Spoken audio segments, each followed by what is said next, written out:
Tony Dunn. Ain't nothing to it but to do it, brother. Let's roll. In a world where Carolina Panthers fans have an insatiable thirst for Panthers news and opinions, only one podcast roars ferociously. It's the C3 Panthers Podcast.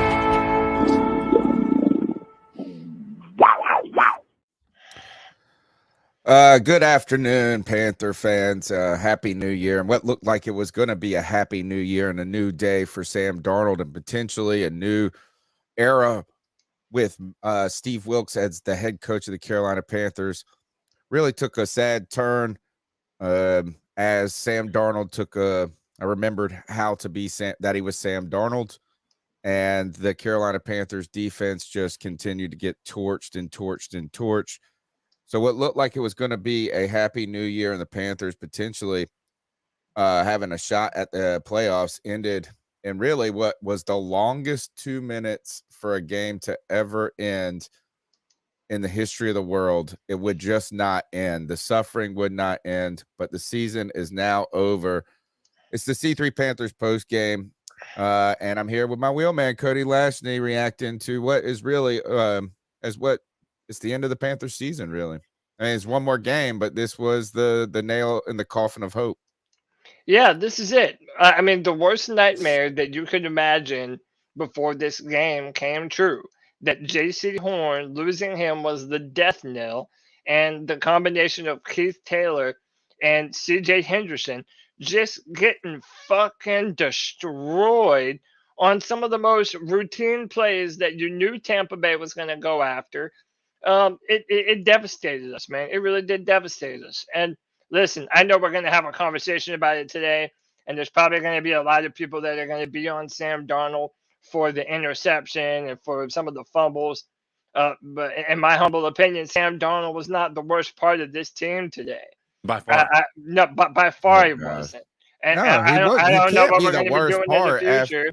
He can't be the worst part. C.J. Henderson was clearly the worst part, but like C.J. Henderson was terrible. But I'm telling you, I think that Sam Darnold, when you look at the touchdowns that he made, Sam Darnold played well today, man.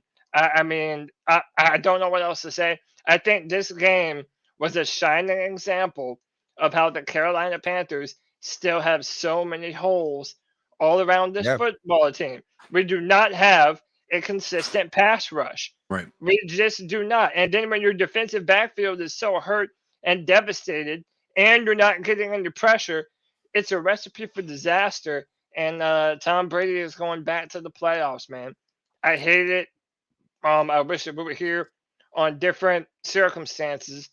But listen, this has always been your therapy session, and that's what it's going to be today. And Tony Dunn, we're going to do it with the best damn Panther fans in all of YouTube. Our boys Adam Sanders, Drew, Anthony Piccarello, Cody C13, These Ill Skills. You know G Baby's in here talking shit.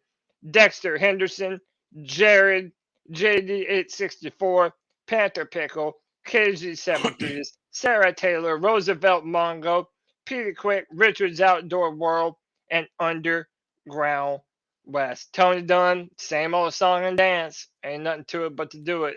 Let's roll.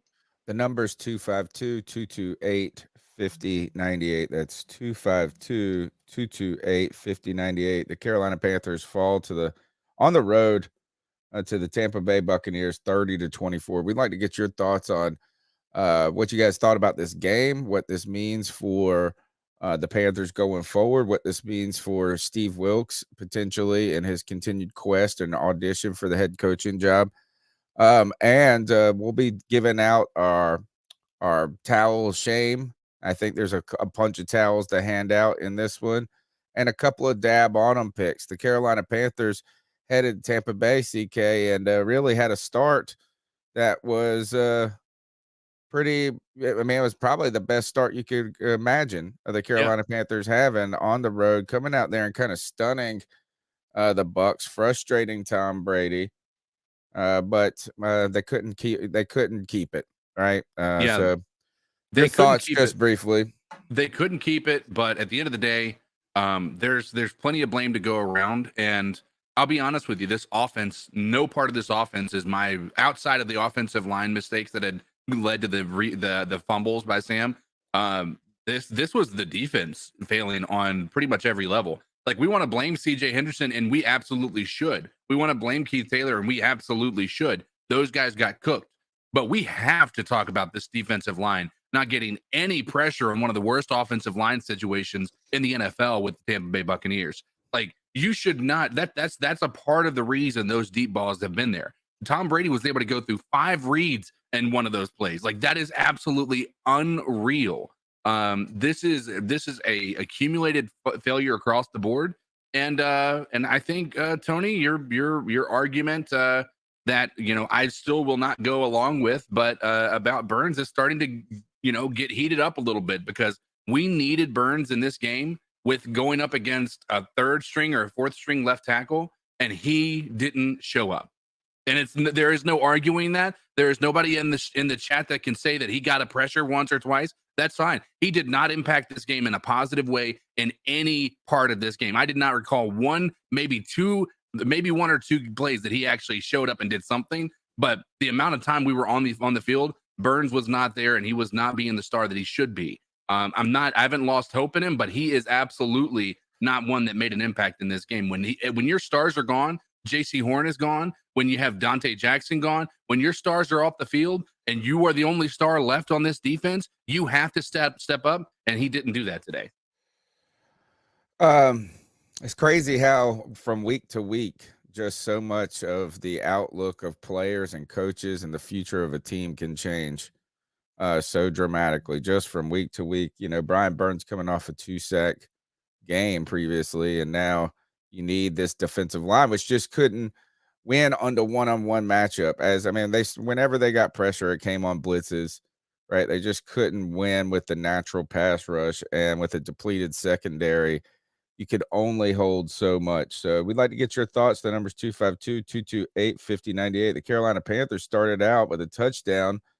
Then the Bucs would fumble the ball. Couple of 3 punts, though, guys. 1-2 punts more by the Panthers. The defense, look, they gave us an opportunity. They missed a field goal in the second quarter, and the Carolina Panthers go up 14-0, right, in this game to start this game. This really turned for me, guys, on the, I guess it was the time that we punted.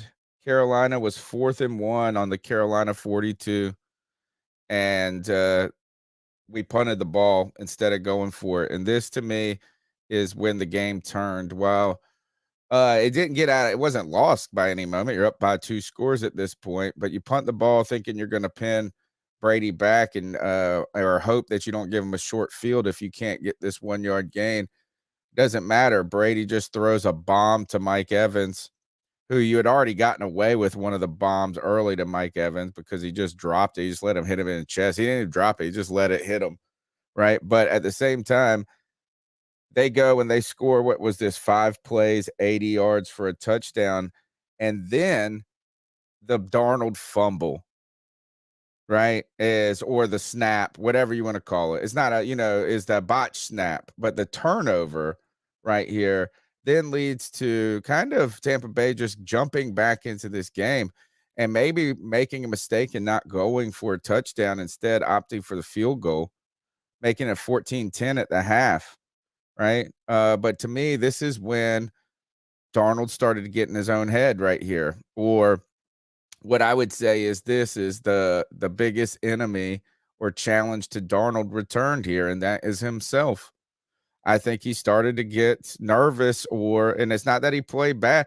Look, I think the play clock, this was continuous. They could have called 3 delay games during this game on the Carolina Panthers, and Sam Darnold gets one later on, throws an interception, so the offense, though, didn't do enough to, maybe keep the Buccaneers offense on the sideline enough. So that's, to me, that's where it was for Sam Darnold. That's where we saw, to me, the return of Sam Darnold, the nervousness. and it started getting, it was just like a little bit wild, man, is that he just pushed the limit on a lot of plays, man. That clock went down and down and down every time. And it was, you could just tell, man, it was like, gosh, how can the Panthers hold on? They were able to generate some offense today, and sadly, DJ Moore's best game, arguably, of his career today, in a way, was wasted. He might still finish 1,000-yard receiver. Yeah, I mean, so, I think that 4th and 1, man, I think Wilks should have gone for it. I agree with that part. Everyone, I think we should have just fucking gassed it and tried to go up 3 scores into the half. By the way, that's on Steve Wilks. I have to disagree. I have to disagree with the Sam Darnold looking like it was a bit too much. I felt like Sam Darnold was the only consistent part of this entire offense. Yeah. And I hate that that's the case, because it should have been, obviously, but it should have been the run game that was the consistent. That was the problem, right? We should not have had to, this was clear coming into this game that this was going to be a run or a passing heavy game plan for this offense. And for the most part, it worked, to be fair. But the problem is it kept our defense on the field a lot longer than it should, because we weren't keeping those long drives. I think that every loss you see that we've had, we've barely ran the ball even in the first half. By the end of the first half, we had 10 rushes by Foreman and Chuba. That's absolutely ridiculous. And I think that, even though Sam looked good, I know that one interception was a bad throw, but for the most part, outside of that, Sam Darnold was on point. He was making really great throws. He was dropping them in a bucket, and he was making smart decisions for the most part. None of this that I will tell you again, outside of that interception that gave the ball back to Tampa on the 1-yard line. Outside of that, this is not Sam Darnold's fault. There's no part of this that falls on Sam Darnold. I don't think it's a fault thing. I just think you could see as soon as they strike back with that long touchdown after and make it 14-7, and then the botch snap, it goes down as a fumble. I don't care whose fault it is. You could see then it was like, fuck, this is like, I thought you could, and then it just was small stuff, and he played well. He played exceptionally well at times. But I just, it was like, gosh, we can only put so much on them. We can only put so much on them. And the Panthers, they just could not. I don't know. It just kind of fell apart, man. And by the way, I like what KG73 says. It straight up got flat out beat on that strip sack. And earlier, Bradley Bozeman snapped the ball too quick. Now, granted, Sam Darnold should have jumped on the fumble. I'll give half of that. I'll give half of that turnover to Sam Darnold. But half of that was because they were letting the play clock go to a fucking zero every time. So that brings me to my next question, Tony. And it's a statement mixed with a question, right? So the statement first is, look, I would be happy if Steve Wilks gets the shot to be the future coach of the Carolina Panthers. But I got to be very honest with you. I don't think he's gonna. I really don't. And it's something that Peter Schrager said before the game today. He was saying, part of the reason why the Panthers fired Matt Rule as early as they did is they wanted a long time to do their due diligence and do all their research about what coaches are going to be available and what options are available to them. I don't think that you can put it all on Steve Wilks, but the decisions that we're talking about, not going for it on 4th down when this is a playoff game, you need a yard. You've had one of the best offensive lines the Panthers have ever had this entire fucking season, and we don't have the balls to go on the road and get a first down. To me, that's bullshit. Another thing is, I know that Josh Norman has not been on the team very long, but how many times does Steve Wilks have to watch Keith Taylor get his ass whipped on the most routine of coverage plays for him to not put Josh Norman in the football game? You cannot get worse than what Keith Taylor has been doing. And it's dumb. And these are a lot of decisions that, in my opinion, are on Steve Wilks. And I think that part of that cost us the game today, this off-man coverage. So my question is to you boys, to the chat, How do you feel about Steve Wilks going forward? And then we'll get to some of these super chats rolling in. I think my personal opinion, I don't think that this should be a negative on his resume. And I say that because I think that he's coming in here with no starting cornerbacks. He's coming in here with honestly going against a guy, who's going to be considered some of the greatest on the planet, right? With Tom Brady, right? There's some things that you have to take into consideration. Steve Wilks still deserves the majority of credit for what he's done with this team. And I think that when you see the players like we talked about on Tuesday coming out and vocally advocating for this guy, right? I think that goes a long way, and Tepper hears those things. But to your point, I think that it's hard for a guy like Tepper to not hear the noise and not see a guy coming from another team that's been successful, who's got a great offense, without saying, listen, we need to reset everything. We don't need to go in here with anything. I just don't think that. I don't think that Tepper. I think Tepper has to tread very lightly with who he decides to hire if it's not Steve Wilks. I think that Steve Wilks, the interview is happening each week, and today he's been interviewing very well. Today did not help his interview. It was one of the questions today that he just didn't nail. Like if you're ever been part of a search committee for hiring a candidate, right, and you have these questions, you're going to go give the same questions to the same 3 people you decide to interview. And you kind of grade them all out in one mathematical way. That's like one element of how you decide how somebody's going to get a job, at least where I work at. And it's like he's had a good presentation at moments. He's done pretty well interacting with the committee, right? The committee likes it, personable. But today he missed a question. He didn't give the best response to the question. I'm telling you, it's just an opportunity to win. There's been a couple of them that you had to win today. Yeah. You just had to win. And it wasn't that we were unprepared or anything like that. So you're right. It doesn't hurt him, CK, but I feel like the Wilks, like what I guess what I've been saying is he has to win the job before the season's over, or else he might not win. He's probably not going to win it in the interview. Right? Like, I mean, you have to. And today would have gone a long way, making the playoffs. Like, I mean, you win today on the road, and then somehow you win next week, or you win next week.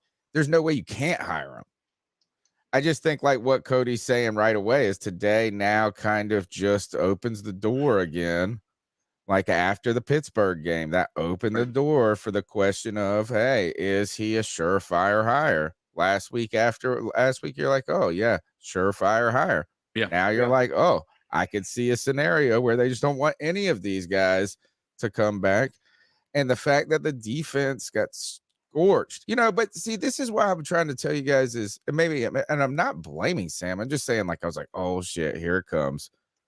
Is that when we didn't, you could just see it. Like, look, you can't have Tom Brady against our stupid ass secondary, which is hurt already. Right. And then, it was depleted as it is. I mean, you knew this was going to happen. And Mike Evans had 3 touchdowns today. He did it on Keith Taylor. But more to me, CJ Henderson, dude, he quit twice on one play. Yeah. He got burnt. Like, he was like, oh, this play's over. And Mike Evans goes, give it to me. Then he kind of runs after me. He goes, oh, shit, I'm burnt. And then he even tried to tackle him. He didn't do anything. He quit again. CJ Henderson is one of the worst tacklers in our entire secondary. Does not know how to wrap up. Even when he makes a big play, dude, he's going to give up an even bigger one. And the fact that Tampa Bay, they haven't had a downfield passing attack all year. Okay, and it's not like CJ Henderson is some backup that we tried it out on the field. We traded for CJ Henderson. We traded to bring him here. And literally the 3 plays that they hit Mike Evans for on those touchdowns was the exact same play. Right. And he was nowhere near Mike Evans the entire fucking time, dude. Listen, this is one of those ones where you have to give credit to the Bat Daddy. He's been one of the big CJ Henderson detractors. And he's right yet again, man, because C.J. Henderson is not it. And I think it further points out that the Carolina Panthers are going to need to spend a free agent signing and potentially a draft pick on the defensive backfield. Because the fact of the matter is, C.J. Henderson is not a long-term answer, and Dante Jackson will never be able to stay healthy for a full season of football. Those are the simple brass tacks. Fact of the And matter. maybe you could even say that about J.C. Horn at this point. No, not dude. JC I has mean, been you one of can't the say, better but he parts of hasn't. the He hasn't defense had a this season, year. a full season yet, which stinks. Like we I mean, needed to be him out there fair, today. But there's a Horn large as talent great. gap between the two, between JC Sure. Oh, and totally, Horn. totally. But the part of the, they say the greatest availability or ability is availability. The problem with JC is not only did he get hurt last year, he's been hurt twice this year, right? And I know they're not anything that's associated with anything, but it's hard to stop to black that out when you're thinking about injury-prone players. And I say that broken foot, broken wrist, broken ribs. Like, dude has had broken bones like everywhere. Like, it's starting to become a bit of a problem, right? Get this guy some milk, dude. Yeah, I mean, it makes you wonder, right? But it's hard to not look at that and say, maybe there is a question mark around him moving forward. His ability to play is not in question here. Right. It's clear when he's on the team that this team is far better in coverage, and they don't throw his way. And he's a bigger asset to this team than anybody will care to admit. That's a detractor of JC Horn, including our one and only G baby, right? But at the end of the day, JC Horn you have to have some question marks around him going into the offseason. Let's shout out these super chats real quick. We got a few. Oh, we got 4 of them, man. Yeah, shout out to these fantastic Panther fans. Roosevelt Mongo, shout out Roosevelt with the $10 bomb, says sing old song and dance for the Panthers in their history. Get your hopes up just to let you down. I put that on Twitter too, man. Like who will snatch away your happiness quicker and more sudden than the Carolina Panthers do? Every other week, Carolina Panthers. Yeah, man. Ross Gould with the $5 says there is still a better. This is still a better feeling than losing a home playoff game to the Cowboys. Ross, I disagree with you, brother. Thank you for the 5, but dude, a playoff game is a playoff game. At least you made it to the dance. Okay. It would have sucked losing to the Cowboys, but dude, making the playoffs, that says something about your squad. And I just think that it would have been so much better if we did, but that's not going to happen, man. Dexter Henderson from across the pond with the £4.49. He says at least the majority of the team kept pounding mentality going until the very end. A lot of positives to be taken from this season. Absolutely, Dexter. We have some good things, but this loss revealed a lot of holes as well. And then your best on White Chocolate Espresso with $1.99 says injuries are different from different bones or freak accidents. Maybe so, man. But it's just comment. So like it's just you're not there. Look, we got torched today. How many yards did they give up? Like 400 and something yards in the air. 400. And that's the thing is like CK said, it's not about a question of the player. And then when we say injury prone, that's exactly what injury prone kind of is, though. Is that like it just always is something. That's it. It's like, I mean, even Christian McCaffrey's injuries were never like the same injury. It's just about, are you going to get a full season? And like, look, JC Horn would have helped a lot today. I mean, and the secondary, first of all, frankly, hasn't been good even with him, not because of him, but the other guys have been so bad. Right, is that it was already bad enough. We were giving up tons of yards to the air anyway. It wasn't like JC Horn was the only positive thing out of all of it. Yeah, today would have helped. But now, what's kind of crazy about this is you sit here and go, man, under Matt Rule, if there was anything that he did well or of note, was that he helped to make a defense get younger, faster, and better quickly, but I don't even know if that's true. Yeah. I mean, is the defense the only? I mean, look, Derek Brown has had a great season. If Brian Burns, you get a very good season. But other than that, really, what else is on this team? I mean, J.C. Horn. Name what else is there are a lot of holes on this defense that have to be addressed next year unless you're going to just try to shoot it out each week. Right. So we got 2 more super chats. Before we do, I want to ask the question. Okay, I know it's a loss and we're not in the playoffs anymore and we're all feeling bad. But considering how no one believed in the Panthers and we at least made it to this point when no one believed in us, is there an argument to be made that we're a few pieces away from being a legitimate contender? Or do we think that we still need a whole nother, we might have too many needs to be able to fill this offseason? What do you think?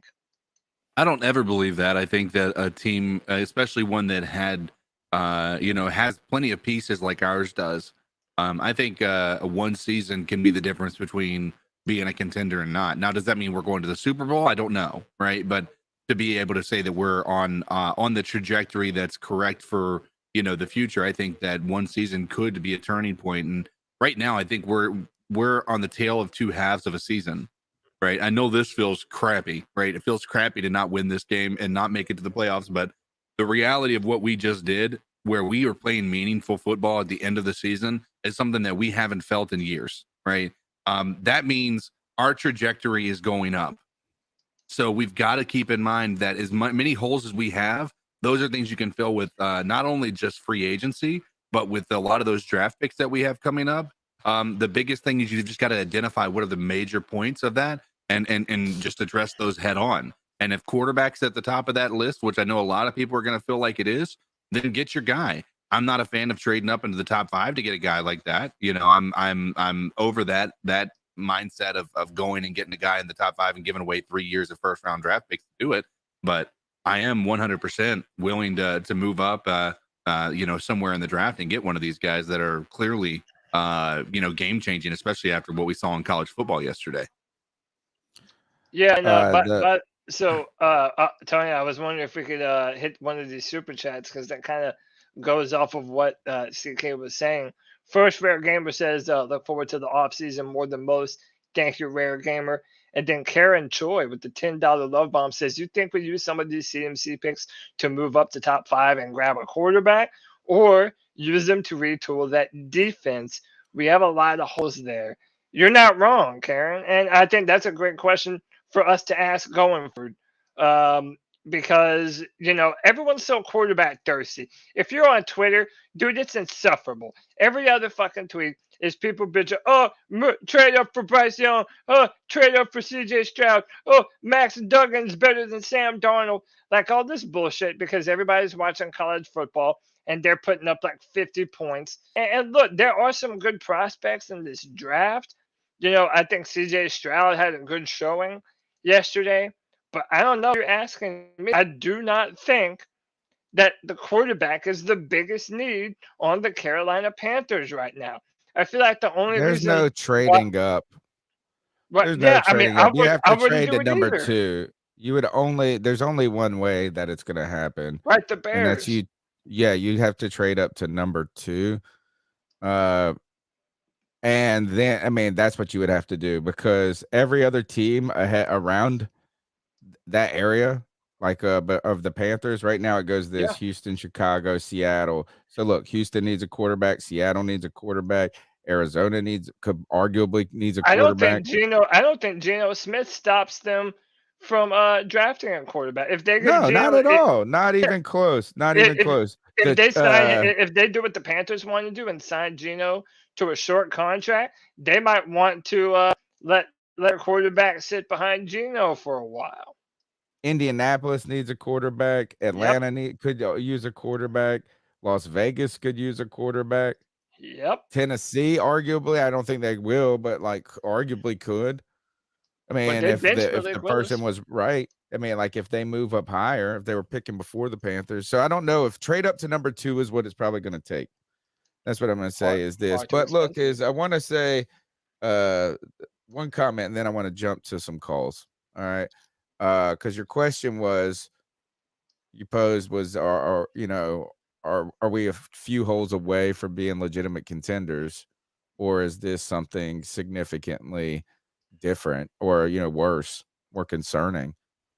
And the line between that is so fine, right? The line between plugging a couple of holes and getting better and being a disaster next year is really the same question. It's like they're looking at each other. It's like looking at the mirror of each other, the answers to that question. What I'm trying to get across to that is like, while CK said, look, we're meaningful. We're playing meaningful football at the end of the season. Somebody in the chat, I think Tyler Jones, said, we're so close. But at being so close, we're also so far away. There's going to be arguably a complete coaching overhaul, right? Even if Wilks stays, there's still going to be some tweaks and changes to it. The Panthers have questions at quarterback, and we really don't even know if this defense is as good as we thought it was going to be able to become, right? Yeah. So, and at the same time, we only won 6 games so far. Is that like, I know it's a meaningful season, but it's only meaningful because we somehow got better by subtracting our head coach, our best player, and all the things we said over and over. And the rest of the division stunk. Yeah. But we have been an every other week team since the bye week. Every other week we play well, or the Carolina Panthers play well. And sometimes you do feel so close when the offense does some of the things it does today. The offensive line has performed better. But then you look at some other aspects of the team and you're going, how? I don't know how you can make all of a sudden be that good. It almost feels like what the Giants, like the best case scenario, what I think is being a contender, Cody, is basically being what the Giants were this year.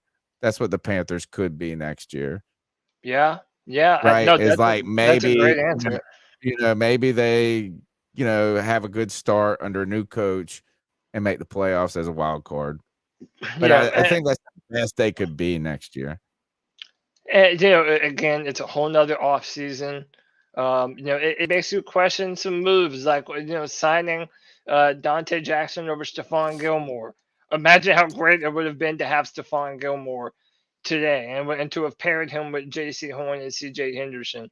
And I know you want to Rasul Douglas or something like that. Yeah, I mean, but dude, we had freaking Gilmore, and we chose Dante Jackson over him.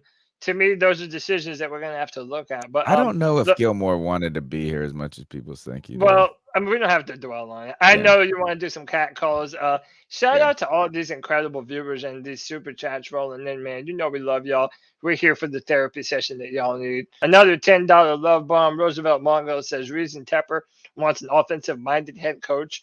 Panthers have scored 40 or more points 15 times in their entire history, last being in 2018. That's a great point. You do the same things over and over and expect different results. That's sanity right there. And then old school Panther fan with the $5 says, I still think this team isn't going in the right direction. Does anyone remember where we were in the beginning of the year? We've definitely come a long way. There is no disputing that, and there is no way that you can undersell what Steve Wilks has been able to do in a short amount of time. All of these things can be true at the same time. Yeah. However, just like people were saying in the chat room, the fact I've never been an offensive juggernaut like so many fans want us to be, and frankly, how it could have been for a long time. I think it's because we've never quite prioritized the offense in the way that we need to. And it might be time to do that. I don't know. All right, let's get into the calls. The number's 252-228-5098. We want to hear your thoughts on the game. Got a lot of calls to get through, so let's go ahead and see what you guys got to say. Let's see if it'll work for me today. So what are your thoughts on catcalling? Yeah, it's pretty you shouldn't do that to somebody. And how did that make you feel? Very uncomfortable. So how do you think catcalling makes the person feel? It feels good, like.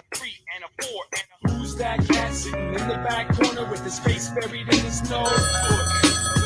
that kid that can use one?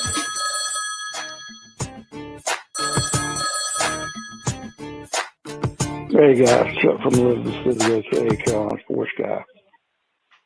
Did y'all really think after we had our hopes that we were going to win, they were going to let that faggot ass pussy hole, sorry motherfucker, cheap skinning motherfucking Tom Brady lose a game? Yeah. NFL, all the pussy ass fans that root for just winners and don't really fucking have a fan base.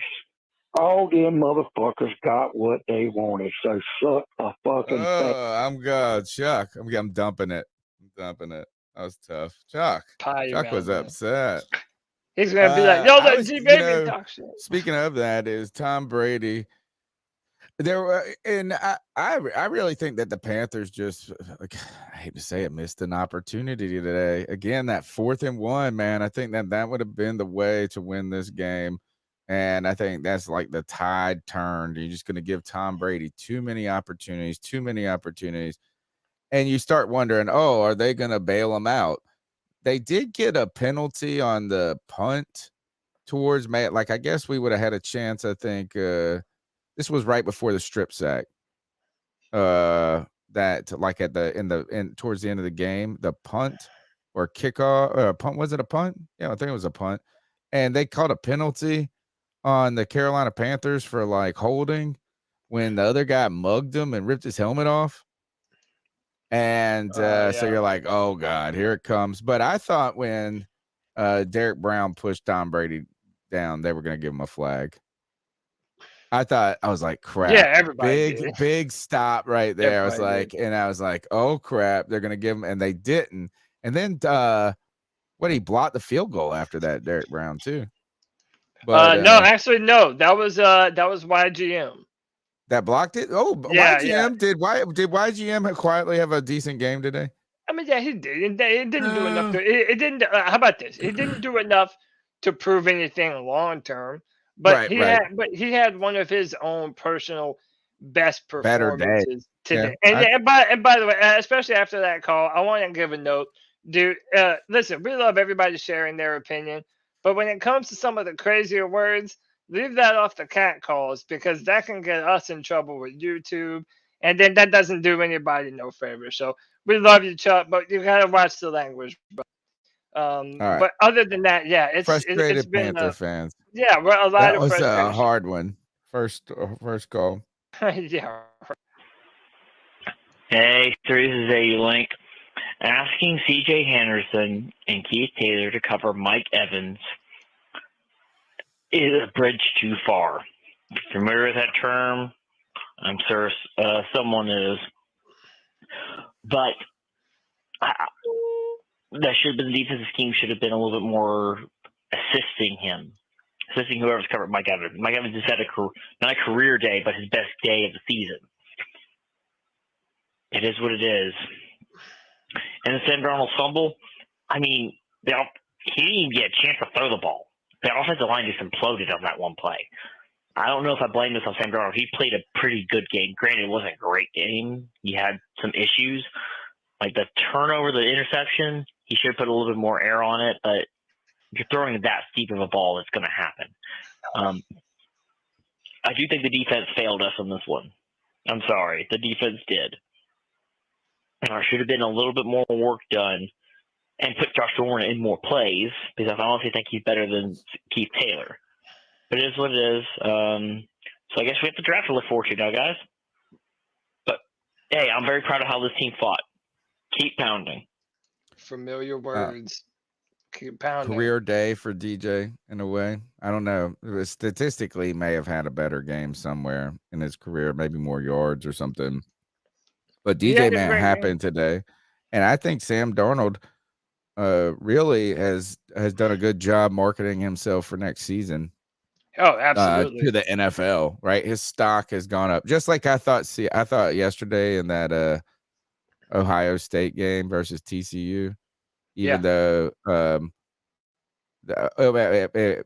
Ohio, no, excuse me, that was Michigan, TCU, Ohio, Georgia. Even though Georgia pulls out the win at the last moment, I thought C.J. Stroud reminded the world why he's a top prospect. He had like a great day. So I felt like Sam, and I'm just trying to make the comparison that Sam Darnold, man, his stock was down at one not too long ago, and he's coming out of here looking a little bit better than Baker Mayfield, arguably.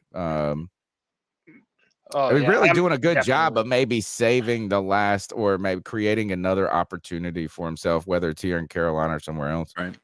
And by the way, I'm willing to bet that it's probably here. I mean, if he's willing to come back on a deal, no matter who the coach is, I could see them being okay with the Sam Darnold backup or stopgap. But Tony, these fans are incredible today, man. Robert and Brewster with the $5 says Sam is good when he has the line. We keep him. Secondary was problem. We lost 4 to 5 games by 1 score. We need to rebuild. We have a lot of picks. That's very true, Robert. No need to rebuild. Well, I mean, I don't know if a full rebuild, but certain aspects of the team. Well, his super chat said no need to rebuild. Yeah. I always hate when we're always quibbling over retool or rebuild, rebuild. We're in a rebuild when you don't know who your coach is. Yeah. And dude, how about Nirvash, man, with $40 in love bombs? He says Wilks somehow thought CJ Henderson was fine enough to leave on an island, all the while not even blitzing the 3 times CJ got burned. Horrific scheming, especially since the Bucs were passing every play. And then he says, I personally don't see Wilks getting a job after a showing like this. I think he did an okay job filling in as an interim, but just not good enough. I hate watching this team let me down every season. Shout out to Nirvash, man. One more as well. Oh yeah, okay. We got one more. Let me check it. Let me check it. And then Eric 37. He says, by the way, Tony, ECU is on the clock for Michigan. Yeah, we open up with Michigan in Ann Arbor next year. The ECU Pirates coming off a bowl, and that McCarthy kid. I know that he had a rough start to that game, but listen for his name in 2 years as a top quarterback prospect. He's only like a sophomore or freshman or something right now. So, 252-228-5098. Thanks for all y'all support. Make sure you smash the thumbs up button. We're here on Tuesday nights live at 9 p.m. every week, all throughout the year. And we're in the midst of our 10th year doing this. So thank you for the community, the support, your calls, and for those generous donations. Let's go to the next call. And Happy New Year, by the way. Yeah. What's good, C3? It's JD 864. Hell of a game. Damn shame you lost. Horn was missed, man. I had faith in CJ and Chief, but damn, Horn was missed in this game if he was ever. Shit. Hey, credit to the Bucs. They fought, clawed back. We got the dub. Shit. Wilks is still my head coach, though. Wilks is still my fucking head coach, and Sam Darnold. Hell of a game, man. Damn shame that we lost at this, but that's how it goes sometimes. So I'm looking forward to the draft at this point. Gosh. All that being said, keep coming. Tough day for me, man. Really got my hopes up in the start of this first quarter. Like the 14, I was like, oh my gosh, are we really going to do this? And nope, too long. There's too much time. I told you guys on Tuesday that like you can't go into the fourth quarter. And Greg Olson said this like numerous times. You can't go into the fourth quarter against Tom Brady only up by a score. But like Mike Evans is also not even a burner, and they're hitting him on go routes like it's nothing. And CJ Henderson is trailing him the entire time. Dude, there is, Tony, you put in one of the chats. Florida, I was about to say, you said in one of the chats, leave his ass in Florida. Like, don't get back on the plane, dude. That's just embarrassing to me. It's absolutely embarrassing. We could have won this game today. We absolutely could have won this game, but just some dumb decisions that continuously put us behind the curve. And everyone's upset about off man coverage, right? How we're just giving them this incredible cushion to be able to slice up this zone coverage that we're running. And yes, I agree that it's too much. At the same time, I really don't think that we're built to do anything else. It's not like we could take Keith Taylor and them and then go man on man and be able to shut them down. Like, who cares about the off coverage? The whole off coverage is meant to prevent the big plays that they're having. You're playing off coverage and getting torched over the top. That's like the one, you're supposed to be getting diced up underneath when you're playing off coverage. You're not supposed to get torched. Like, that's the whole point of playing it. So not only did they play off coverage, they played it poorly. Yeah, dude, embarrassing. And again, this is why I say, listen, I would like Steve Wilks to be the next head coach of the Carolina Panthers. I would like him to have that opportunity. However, games like today cause me to think that it probably isn't going to happen. I don't know. Or, maybe not. Yeah, is that today, if he would have won this game, it would the scale would have tilted towards him having to get the job. Right. It's like, and we could have said that after the Pittsburgh game. There's just been opportunities for him to say, Mike drop, and I know it's not him. He's not out there playing in the secondary, Not but it's just the scoreboard at the end of the day.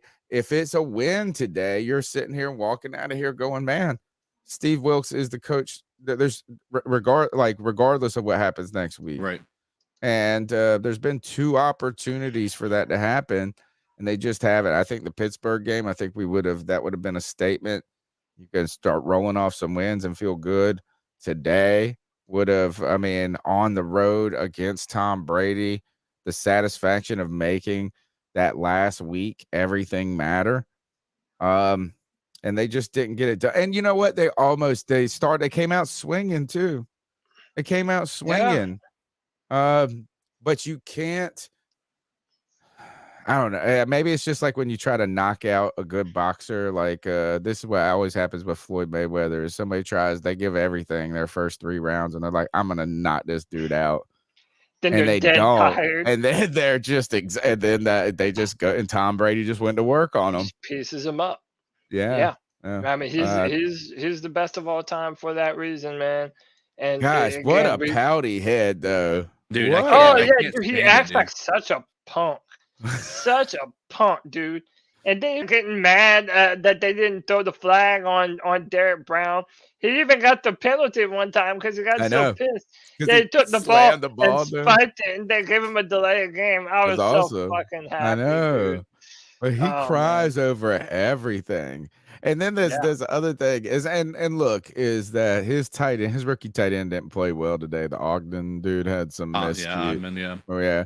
But the one thing, who's their backup quarterback? Does anybody know who Tampa's backup quarterback is? Kyle Trask. It Kyle Trask? No, Kyle Trask was inactive today. Is it Blaine Gabbert? Blaine Gabbert. Blaine Babbert, as they put on the screen one time when he played for San Francisco. Blaine Gabbert doesn't even look like he wants to even talk to Tom Brady. Nobody wants to talk to him. I mean, it was just like Tom Brady asked him for the iPad or for the Surface, and the guy Blaine looked at. He looked like in disgust. He didn't even look at him. He just handed it to him in disgust. Like he was like, "I hate having to sit beside you, dude." All right, let's go to the next call. What's up, C3? It's Tyler here. Hell of a game. Typical Panther way of losing. I knew after halftime that we were going to lose this way. Knew it was going to happen. Great game. Just can't believe that we let Tampa score 20 points in the fourth. Horrible.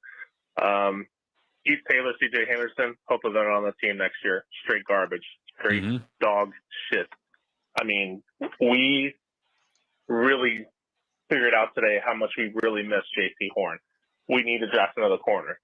I know we still have Dante Jackson. He's injury prone. We need another corner. Mike Evans and Godwin cooked us. And then while the corners, they had a lot of cushion, and so they adjusted and they started pressing a little bit and then got beat. No matter what adjustments those the defense coordinator did, Al Holcomb did, they're getting beat.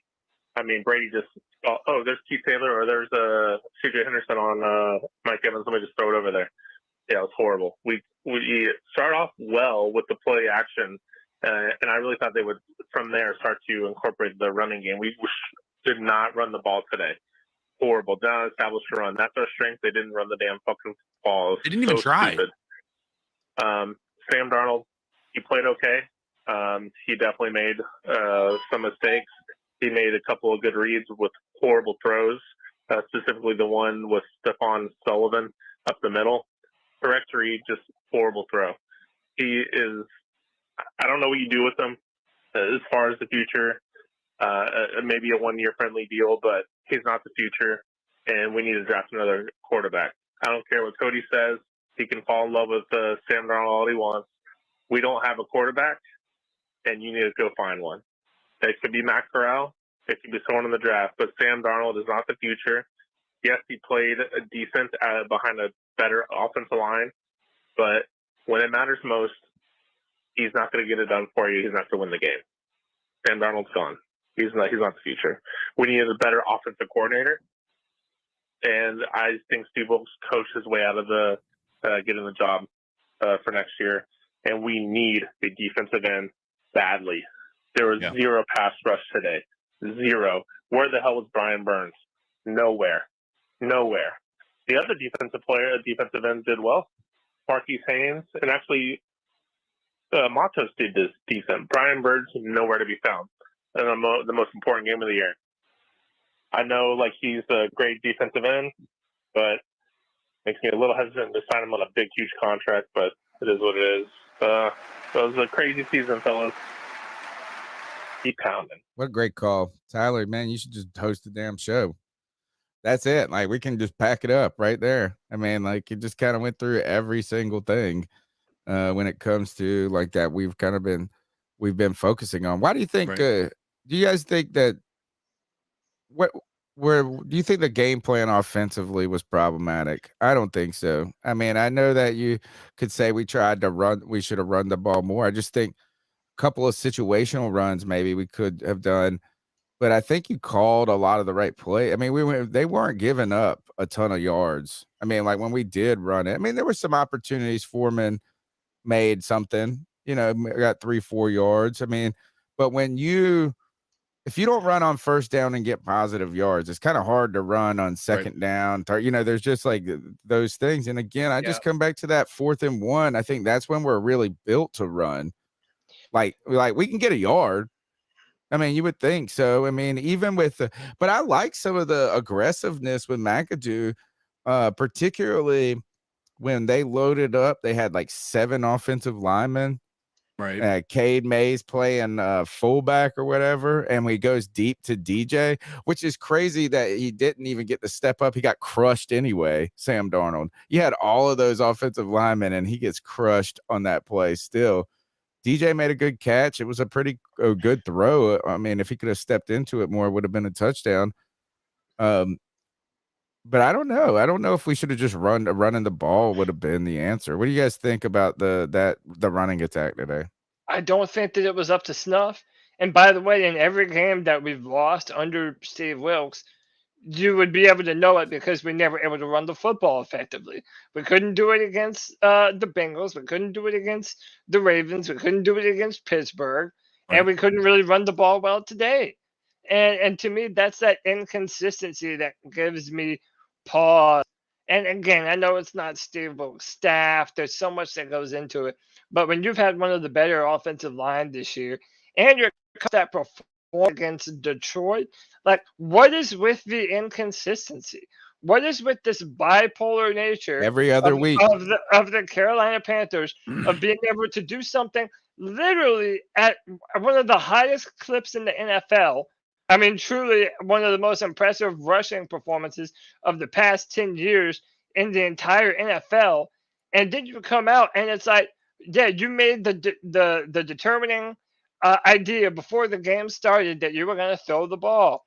And I don't feel like we did anything good running the football today. And I do think that we needed to commit to it a little bit more. I think that we should have given Chuba Hubbard and Blackshear some more snaps. Like, we should have gotten them the ball and not have them in on pass protection. Chuba is getting worked by their safety. It was a bad game plan. I think you have to put that on the coaches. And I think that the offensive line just straight up didn't play well. How about this? Ikem Ekwonu did not have a good game today, man. He was the one that got worked on that strip sack of Sam Darnold where they got it back at the 5-yard line. It was a bad day. I don't think that the offensive line. I'm gonna come back to it, and I don't think the offense was really the big problem here. I mean, maybe just not being able to stay on the field a couple of times, maybe not being able to keep your foot on the gas, but they were able to move the ball until a turnover. We lost the turnover battle. That's what happened today. The Panthers lost the turnover battle. Yeah. They lost the time of possession battle, which you could say maybe that's because you didn't run the ball enough. But really, the Panthers defense couldn't stop anything. They ran the ball today. They threw the ball. Like, every time it felt like it really felt like every time the Panthers defense got them in a position to get a stop, they just didn't. Like, it was just convert.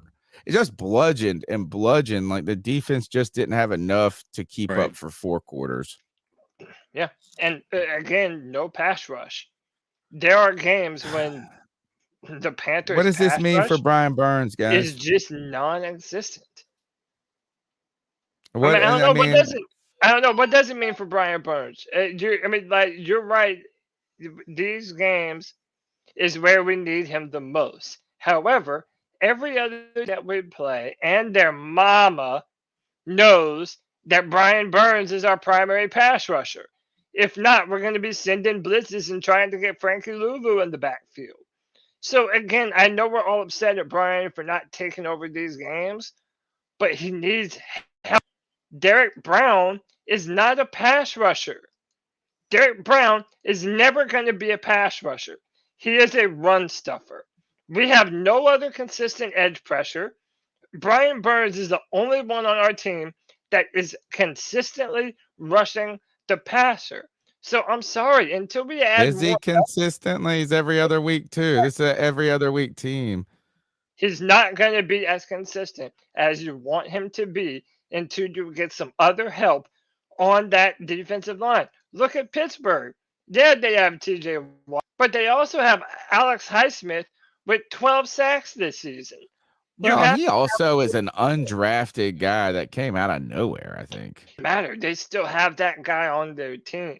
So, yeah, the fact of the matter is, I don't think we have any other option but to pay Brian. No, the defensive line has not produced sacks this season. Like, they just haven't, like, the volume hasn't been there. Not as a whole, yes, right. You're right. Yeah. The problem with the Brian Burns thing is like all of these things are going to be true, and the Panthers still need to sign him.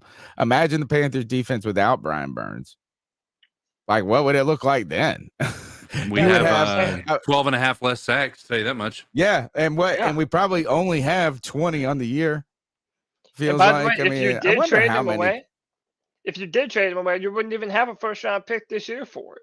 It would be next year. No, it's not trading. It's just like it's about not signing. It's like you have to sign them. There's just imagine that defensive front. You need to be adding to that defensive front, not subtracting.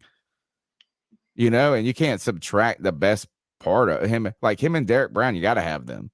Or else this offensive line, you don't even know the names of the guys. They're like, well, you got the guy that had the stroke. Another thing. Anderson, who played all right today, by the way. Another thing I'll continue to say, the Panthers need another defensive tackle. They do. You need to put someone on next to Derek Brown who you can put at a true 3 technique. We have to have that because we don't have that guy.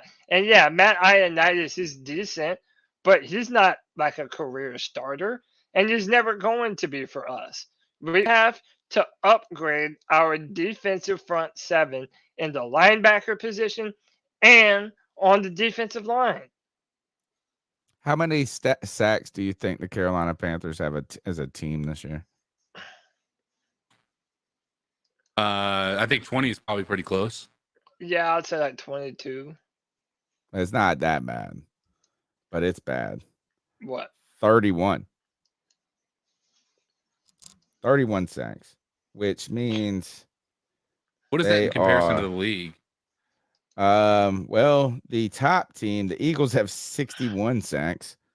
The Cowboys have 51. The Patriots, we are from the bottom. The Bears are the worst with 18.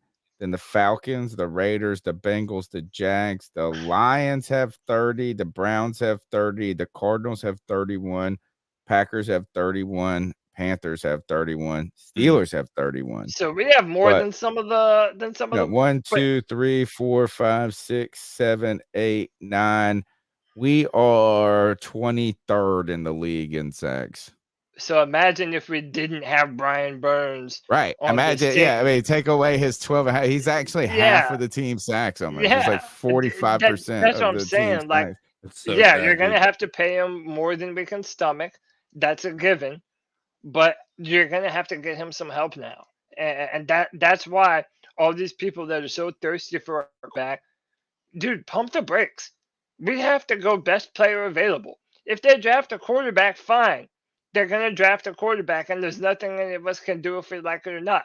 But the fact of the matter is the Carolina Panthers should not be in a position where, we have to have a quarterback above all else. Because, one, not only are we probably not going to be in position to do it with the teams ahead of us, but, like, we're not going to be able to have enough draft capital to trade up, get a quarterback, and then get all the other pieces that we still in this football team. It's a pipe dream. Tony, before we move on, Panther Blue with the $4.99 love bomb says, anyone else find themselves wondering where our safeties were at today? Not very safe, I'll tell you that damn much. And then White Chocolate Espresso says, 1,100 yards, 7 touchdowns in 5 games. He's improved his game every game. Sam is our quarterback next year. I'll say this. I don't know how long Sam's future is with us. If I'm betting right now, I do think he'll be back here. I don't know how much they're going to pay him, but I think that he is going to come back at a cheaper cost. He's had good success here with the Panthers.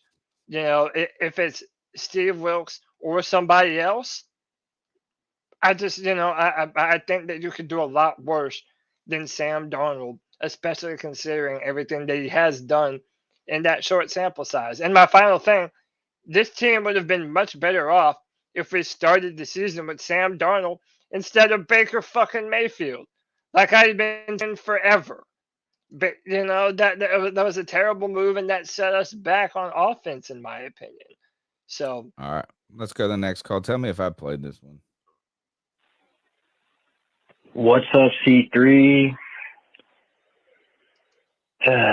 It's Anthony from Charlotte. Man, another suck the energy out purgatory season. That's all I can say. Put my faith in this team again. When people were calling me crazy for wanting to tank or get a top draft pick or something. And here we are. Lost to Tampa Bay. Don't know where we go from here. Feels like we're just always getting our hearts broken. Not much to say. It's just very depressing right now, I guess, to say the least. Well, live to fight another day, I guess.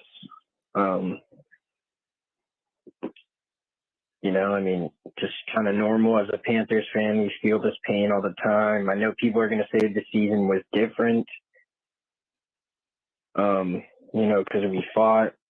But that's the thing, man. I would have rather not fought. And if knowing this was going to be the outcome, because it's just depressing. I hope New Orleans beats us next week so we could at least get a better draft pick. Darnold played good. I mean, he made some mistakes, but it's okay. Defense, we need another pass rusher, need another linebacker. C.J. Henderson is awful.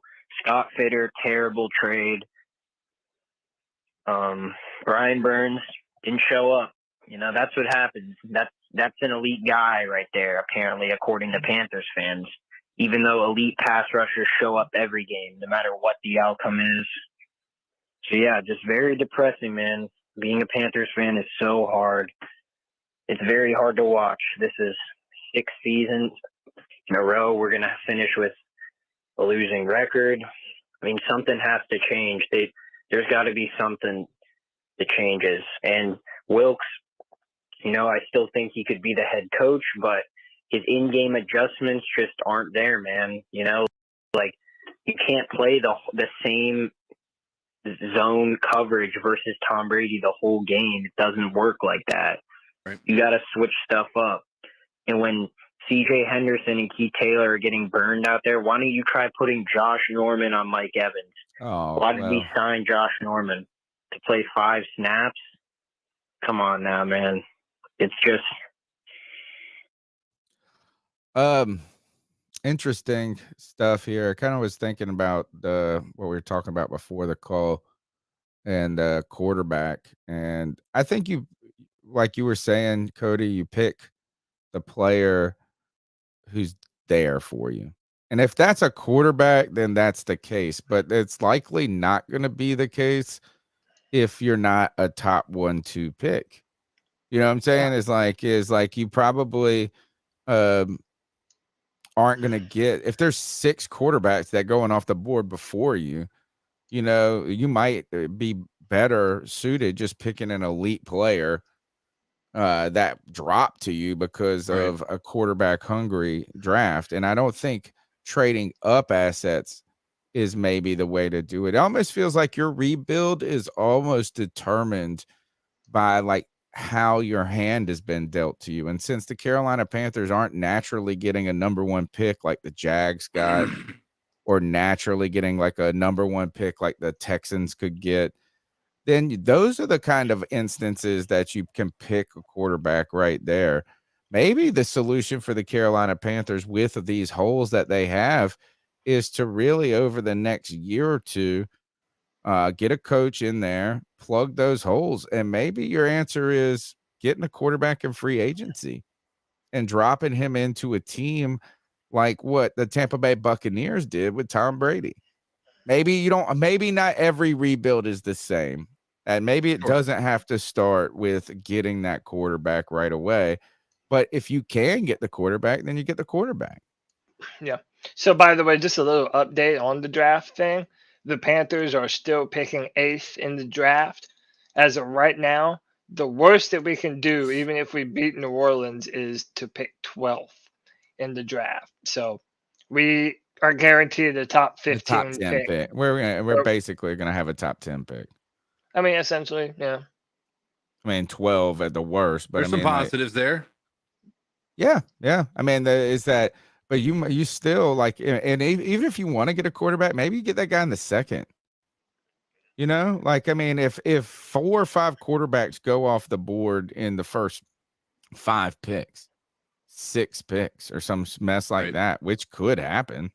But if it's a 2nd round pick, like at that point, just give Matt Corral a chance. Like people forget that we traded up for Matt Corral. And most of the reasons why people don't want to go with Matt Corral is because, 3rd round pick in a bad quarterback class. Okay, try and tell me less with the words that you're using, okay? Because that doesn't say anything about his talent level. It doesn't say anything about why he fell. If you're going to trade up for a player, give him the opportunity to compete now that he's healthy. If you want to have a competition and then maybe draft like Richardson or Will Levis, fine, whatever. But it's not like any of these guys are going to come in and be more prepared to start for us next year than Matt Corral would. Well, there is some issues or concerns with Matt Corral's health, but that's what I'm saying is that you don't want to overdraft that quarterback either. If that's a second round type pick, you don't pick him at 8 just because everybody else has picked a quarterback. Right. I mean, if a quarterback comes to you naturally, I say you get it. If the guy you like somehow is available at 8, I guess, which I don't think it's going to happen. But if somehow you're sitting there in the beginning of the second round and quarterbacks went hot early, but then there's a guy like you like that maybe is still sitting around there, why not get? You can consider it. I just don't think it is you have to draft a quarterback this year, right? Because we're not a top 2. If we were top 2 pick, I'd say you have to. If we were, I could not make an argument against of picking somebody else if we were a top 2 pick. Other than a quarterback, like you would have to. Yeah. But then you have once you get out of that top 3, then you have to say, do you have to? And I don't know who you do then. The thing that terrifies me is if David Tepper and Scott Fitterer end up, and I'm not saying they are, but if they end up being hell bent on going get a quarterback, Chicago picking at number 3 or at number 2, it scares me because the Bears are not a quarterback. Say what you want about Justin Fields. I think he only threw 75 yards today. Right, but he also is throwing to a janitor crew. He literally has no help at all. 75 yards though, dude. I think they're gonna give him a 3rd year and try and put some more weapons around him. But what that means is the Chicago Bears are going to be in a pretty position where they're going to be able to sit there. Okay, we can either take the best defensive player in the draft, either Will Anderson or Jalen Carter, or maybe even Joey Porter, the defensive They're trading back, out of that spot. The defensive back out of Penn State, or they just say, hey, we're open for business. And whoever wants to come and give us some first-round pick in order for this number 2 pick, call us, baby. We are open for business. So that's what terrifies me. If for example, right? And I know I'm long. They're the Jets of last year, right? But think of it this way. Who traded up? Who did the 49ers trade up with? The 49ers traded up with who was number 3? Fuck. Chat, tell me who number 3 was. But what I'm trying to say here is if you're the if you're the Bears, you have a lot of options available to you. And let's just say that the Panthers, for example, let's say they fall in love with Will Levis through the combine process. Cover your ears, Big Jordan. I know you don't want to talk about Will Levis, but let's just say this thing happens where he has an incredible combine and he has an incredible pro day. And then you're hearing all the rumors, hey, scouts and general managers all think that Will Levis has the highest upside of any quarterback in the draft. And now the wheels start to turn. I'm worried that this could get too aggressive in that situation and do something that they might end up regret. The chat said the Dolphins. Does that sound right? The 49ers moved up with the Dolphins. I can't believe it. Yeah, because there was it was like a trade that sent that pick to. That was 2 years ago, wasn't it? It wasn't this past year, was it? No, I'm thinking it was like a trade that they got from another team that wasn't the 49ers though. Because it went Trevor Lawrence, right? Wasn't that the Trevor Lawrence draft? Trevor Lawrence, then it went Trevor, Zach Wilson, and then it went Trey Lance. Was it Philadelphia? Dude, no, I have to see this shit. I don't remember. But you're right, is that the Bears need to trade out of that position. That group. It's like there's too much potential upside with Fields to abandon him right away to a quarterback pick. And you have too many dang needs on that team. All over the place on the defense and the offense. So you want to get you could probably get 2 premium picks out of that draft just by moving back to 8. With the Panthers. And you're right. Again, how about this? Do you think if Steve Wilks is the coach that they trade up? Or do you think that it's more likely that they trade up? Or do you think if we bring in an offensive guy, then that is part of the plan with the new offensive coach? It was Miami's pick from the Houston Texans. Okay. Yeah, so it was the Dolphins because the Laramie Tunsil trade. Remember they gave up a bunch of picks for Laramie Tunsil. Right. Yeah, so that's what that was. All right. Let's go to the next call.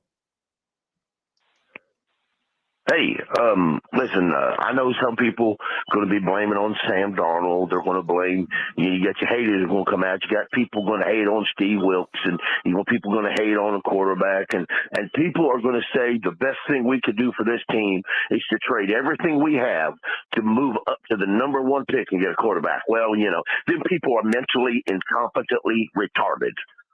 Okay, and I'll just say it at that. Number two, let's just cut the bullshit. That's one of those words. Okay, let's just cut the bullshit. We need somebody who can bring in quality depth on this team, because the injuries are part of the NFL and they're going to happen. Dante Jackson should have never been re-signed because he's massively injury prone. But yet Scott Fitterer did. Nothing. I mean, C.J.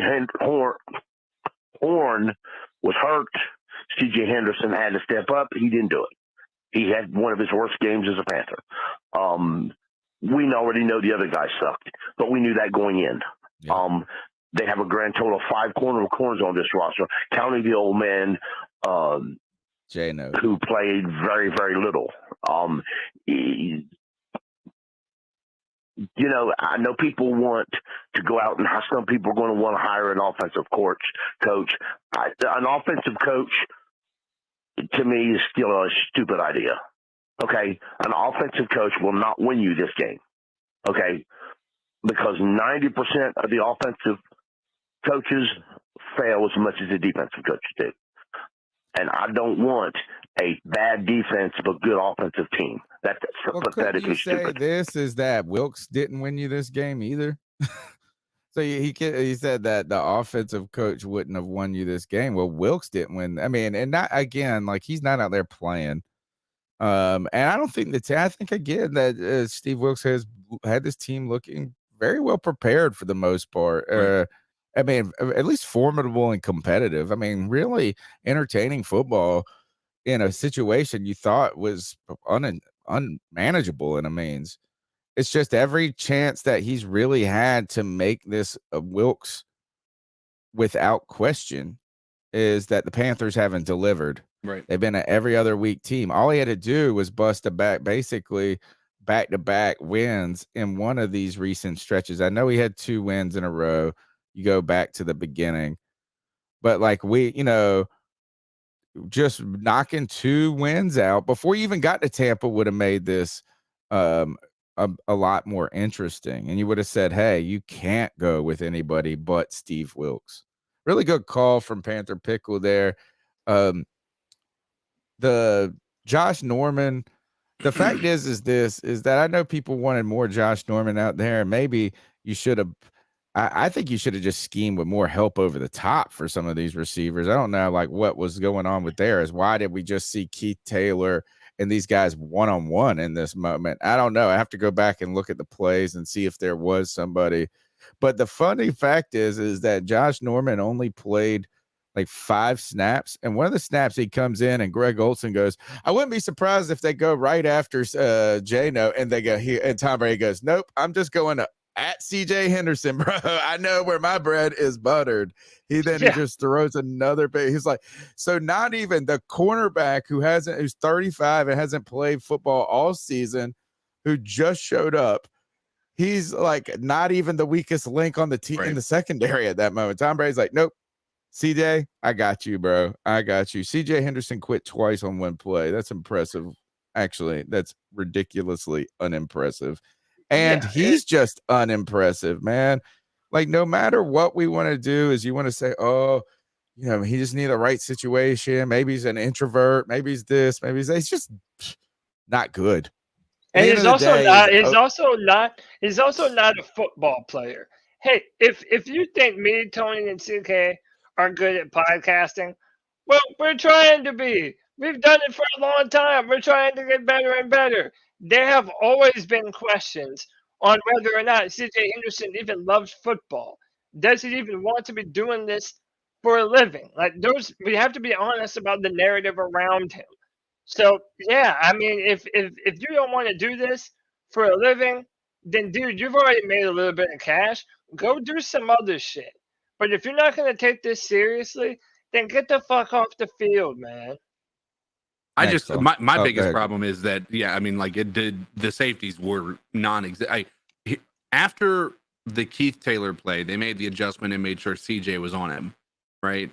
But like, I just feel like even after the first two, why are you not putting over the top help? It still just boggles my mind. Who's our free safety? CK, isn't this bizarre? I don't know if I can confidently say who our free safety is. Xavier Woods? Is he really? Yeah, because I feel like him and Jeremy Trent are both strong safeties out there, though. You know, it's like, I mean, I understand that's how he's going to be listed on the depth chart as a free safety, but like, I just really don't feel like we have very defined safeties of who and what their kind of individualized role you want it to be.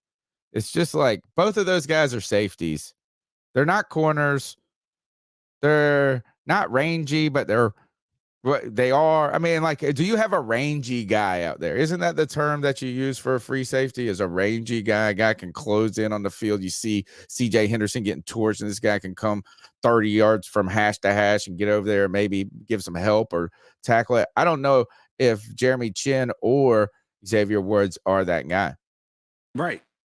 But at the same time, I mean, they weren't even looking over that direction.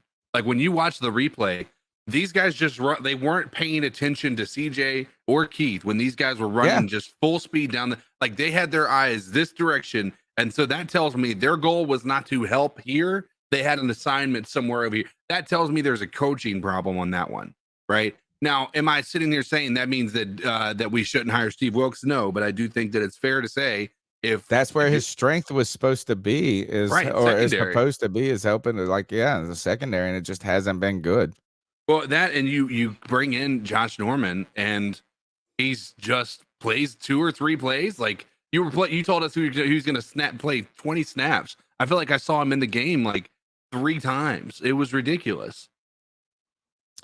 I don't know if Jeremy. I think Jeremy Chin needs to be either used more traditionally as just a straight up strong safety, and you groom him into that, or it needs to be made into a linebacker. And I think that we've had this concern, and we heard that Jeremy Chin had these concerns too, is that, you know, by him trying to be a little bit of everything, he wasn't really great at anything. And I think it's just time to make a decision about like the type of player you want him to be in that scheme. Is he just going to be your strong safety who is going to get down in the box when you need him to and do some coverage on some tight ends and some things like that? Or is he going to be a linebacker? And I don't know what the answer is, to be honest.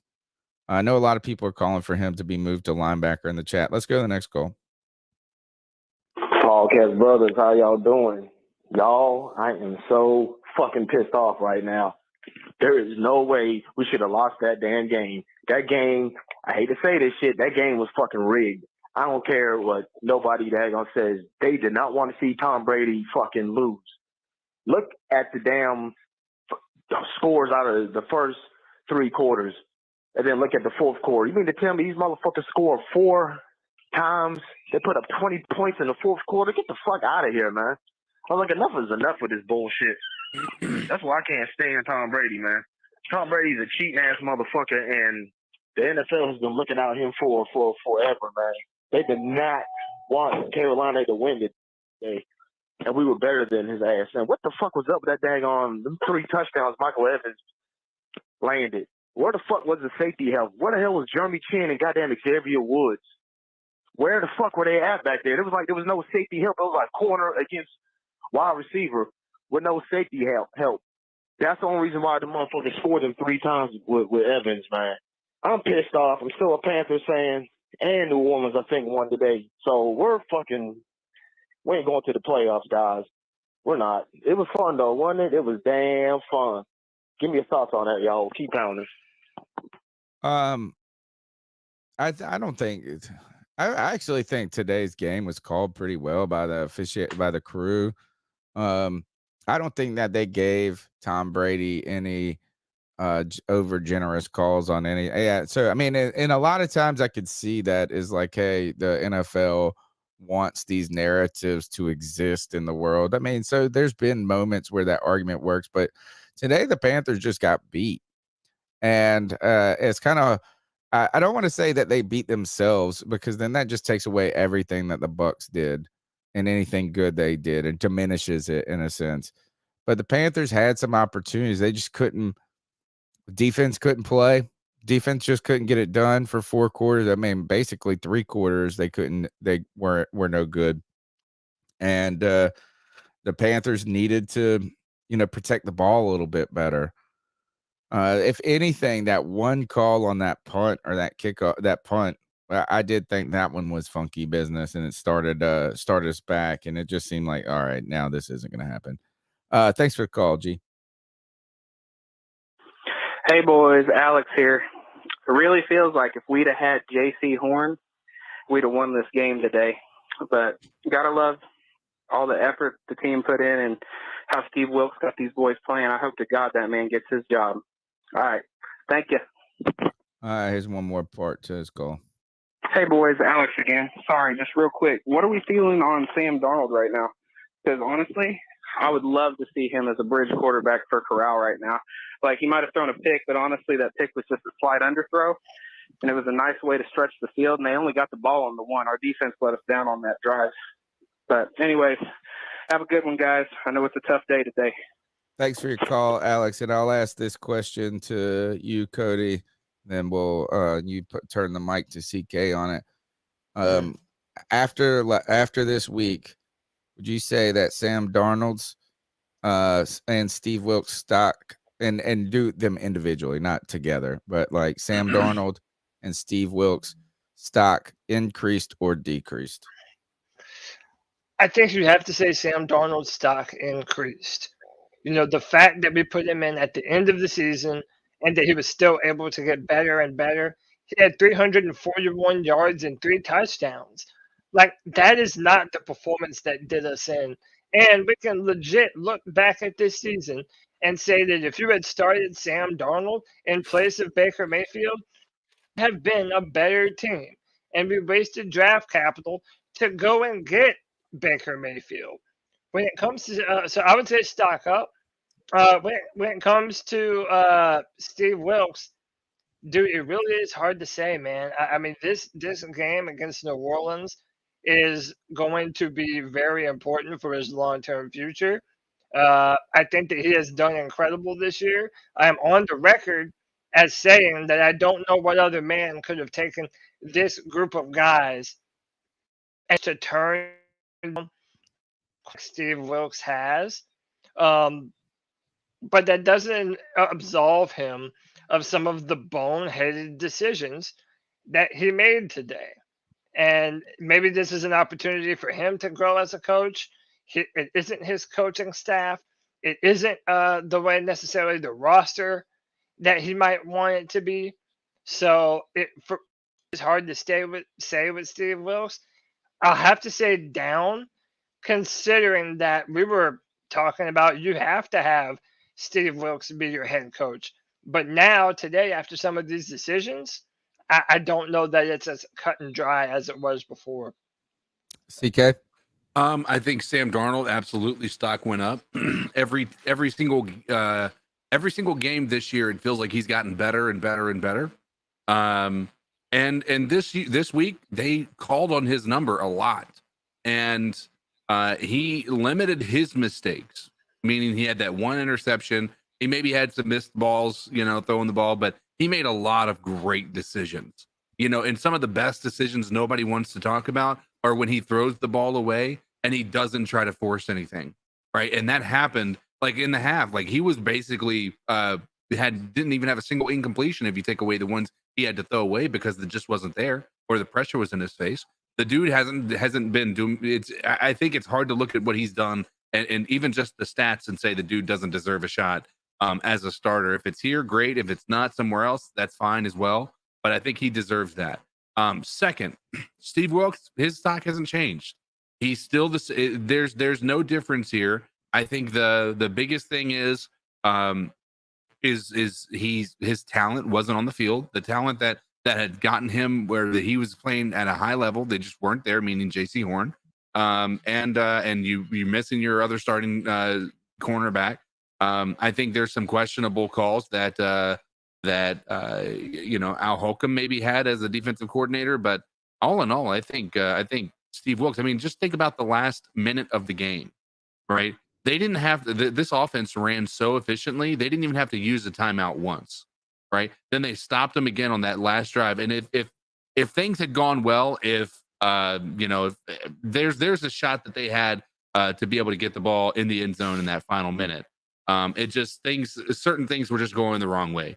But I think Steve Wilks, no stock has changed. I still think he deserves a heavy and long look at being the guy for this team moving forward. Does that mean he's going to get it? I don't know. But I think he deserves a look, and he deserves to have a shot at having a team that he built the way that he wanted, as opposed to having to inherit the pieces that another head coach who has been who clearly did not know how to develop talent. He inherited that roster. I think Steve Wilks deserves that. I think you guys are both right. I kind of lean a little bit more with Cody on this one because I think, like you, I both agree. Sam Darnold's stock has only gone up since from week to week to week, right? And I think him being aggressive with the football has been like aggressive downfield has really he's shown off his arm talent. He's shown off his mobility. He's shown some of the things and we're kind of that made him a top prospect coming into the NFL at one point. When it comes to Steve Wilks, I think it's like hard for his stock to just stay at a position.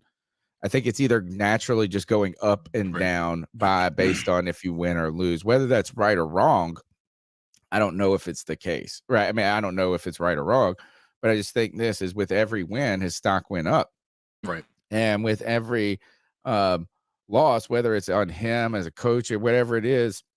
And I don't think it was bad decisions today. I mean, the only one I'm really there's a couple of things maybe that you could have done different. I just think that is, again, Steve Wilks, his interview is with the team's performance this year. And the problem, I don't think the Saints game matters as much now. I mean, I know it doesn't matter for us to get in the playoffs, but I don't think it matters for Wilks as much. I think it would have been a giant game if we won today, and then Wilks goes in and wins there, and then all of a sudden you got a playoff game. It's Wilks, right? Give him the job right away. But I don't know if winning against the Saints all of a sudden makes you feel tremendously better about Wilks. The loss next week would have. A loss next week certainly brings it a little bit further into question, though. Yeah, you're right. All right, let's go to the next call. What's up, C3 family? Happy New Year to everybody. I wish 2023 could have started with a W, but it didn't because 2020. Let's be honest, you knew we weren't going to win. Not to be negative, but anything that can go wrong will go wrong. But anyway, it was a season that Steve Wilks came in midway. We got what we wanted. We wanted Matt Rule out of here. I see a lot of things going around about the corners, and the corners, they did get barbecued. But when we're going to talk about the pass rush, I don't care how good of a corner you are. Tom Brady had all day to throw the ball. And I still think Steve Wilks needs to be the coach. I really do. I want him to put his imprint this draft, the guys that he wants to do, not this 3. I know we're playing 4-3, but we really have the personnel for a 3-4. And again, I'm not trying to beat a dead horse, man, but Brian Burns, I've only seen him maybe twice in his whole Panthers career completely take over a game. And, I hate to kill the guy, but it is what it is.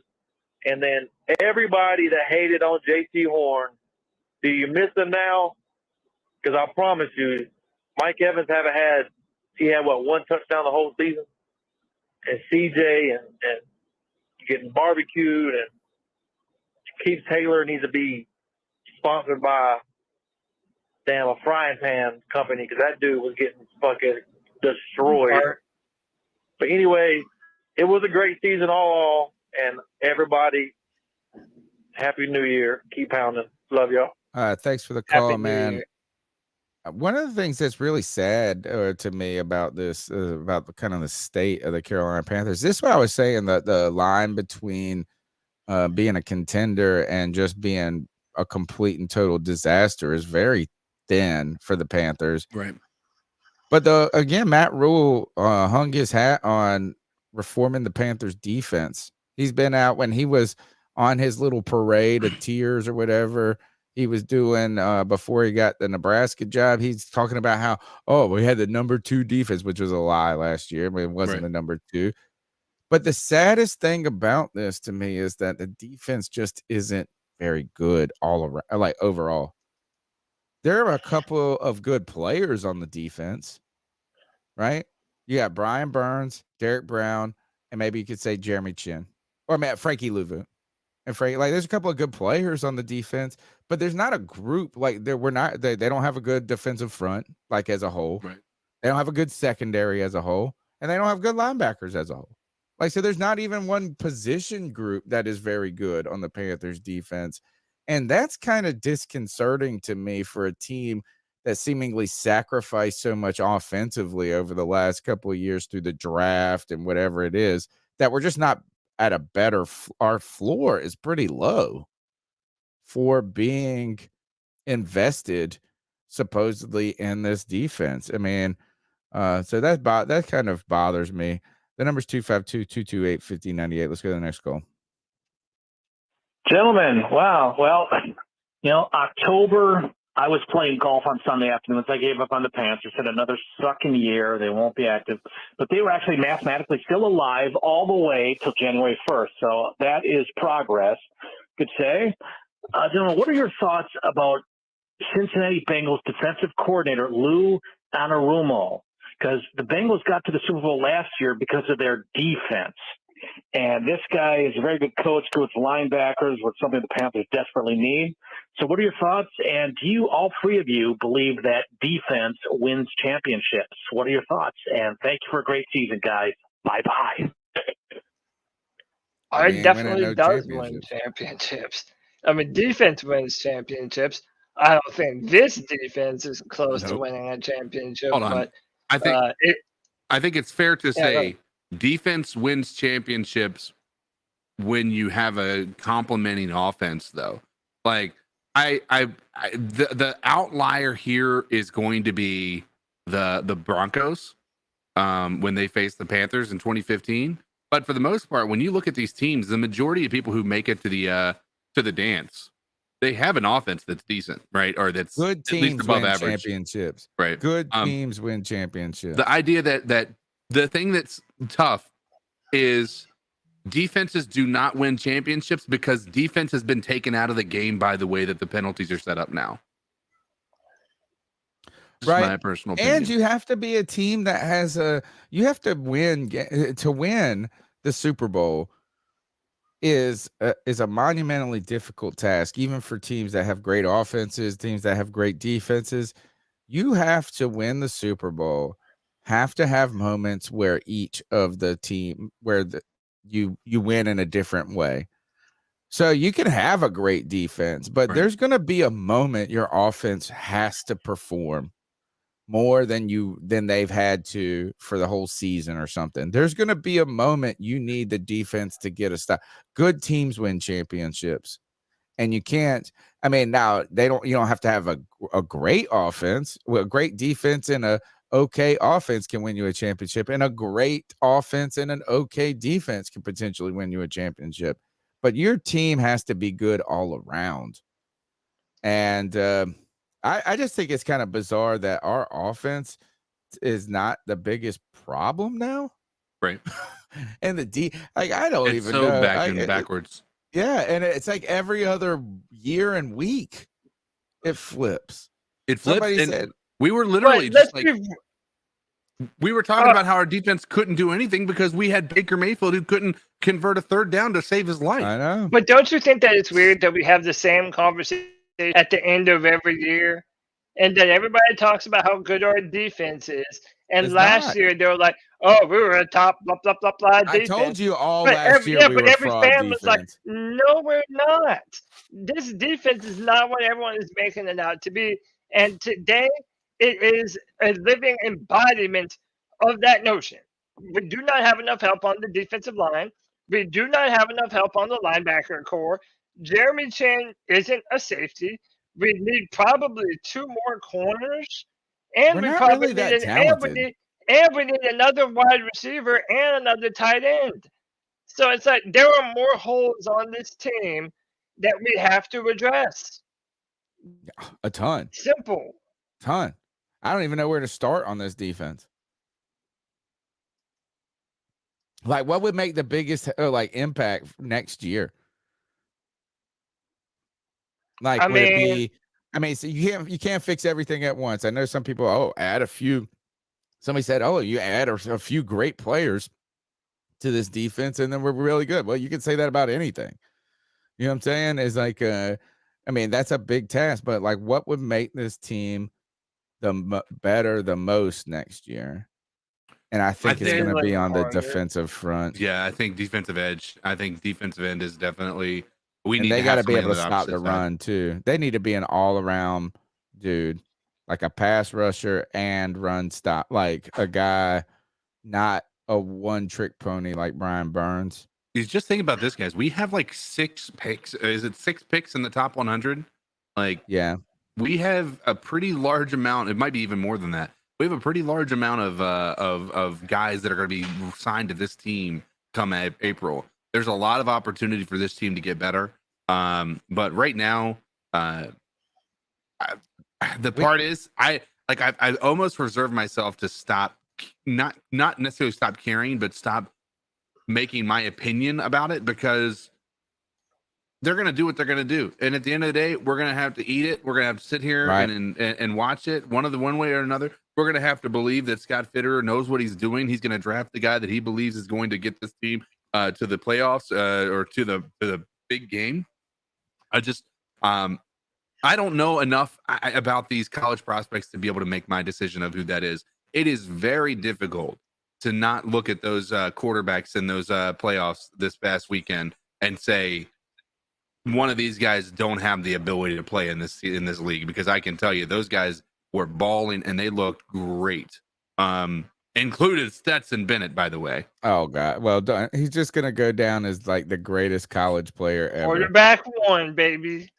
This kid is not. It could not be in the NFL. It would not work in the NFL. Everybody says that, but all this dude does is fucking ball. He's too tiny, dude. You can't even see him behind the line, dude. You can't even see him. If Gardner Minshew can be an NFL player, I'm not even saying a starter.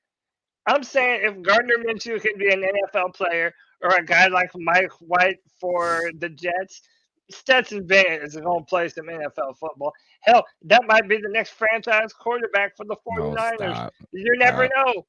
The 49ers always find these dudes in the later rounds that end up being incredible. So, who knows, man? I'm not saying it's great. I'm just saying people hate on them a lot.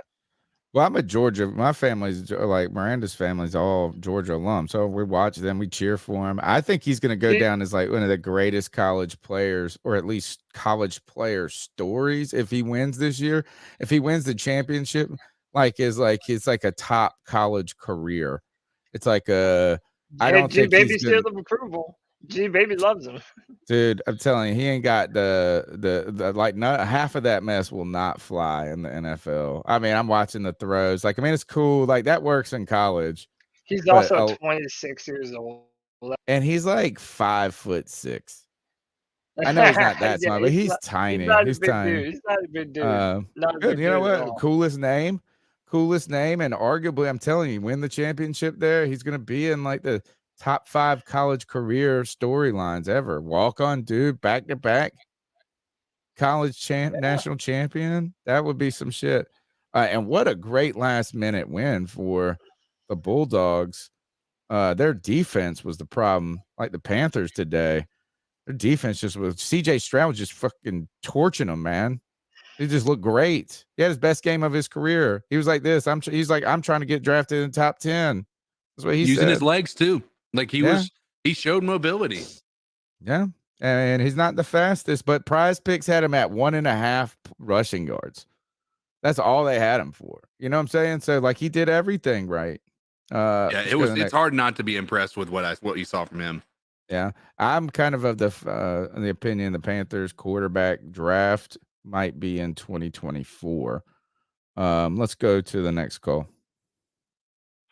Well, hey, what's up, guys? This is Alex from Arizona. I haven't called in a while, but I've been watching the games, and I knew everyone was going to get their hopes up like I did with myself. But you know what? We did not keep pounding for shit today. And I know everyone's been liking Steve Wilks, but you know what? He didn't keep pounding for shit today. I think we need a new coach. You go for it on 4th and 3rd and get it. But twice, right before the first half was over, on 4th and a foot, he did not fucking go for it. Turned the fucking ball over. Allowed them to come right back and swing into the second half with momentum. The third quarter, we got lucky we stopped them on that long-ass drive and blocked field goal. I mean, dude, the coaching was fucking terrible today. You know, why the fuck did we pick up Josh Norman and not fucking play him more than like 5 fucking plays? Taylor they ran the same fucking play to Mike Evans, and they scored so easy.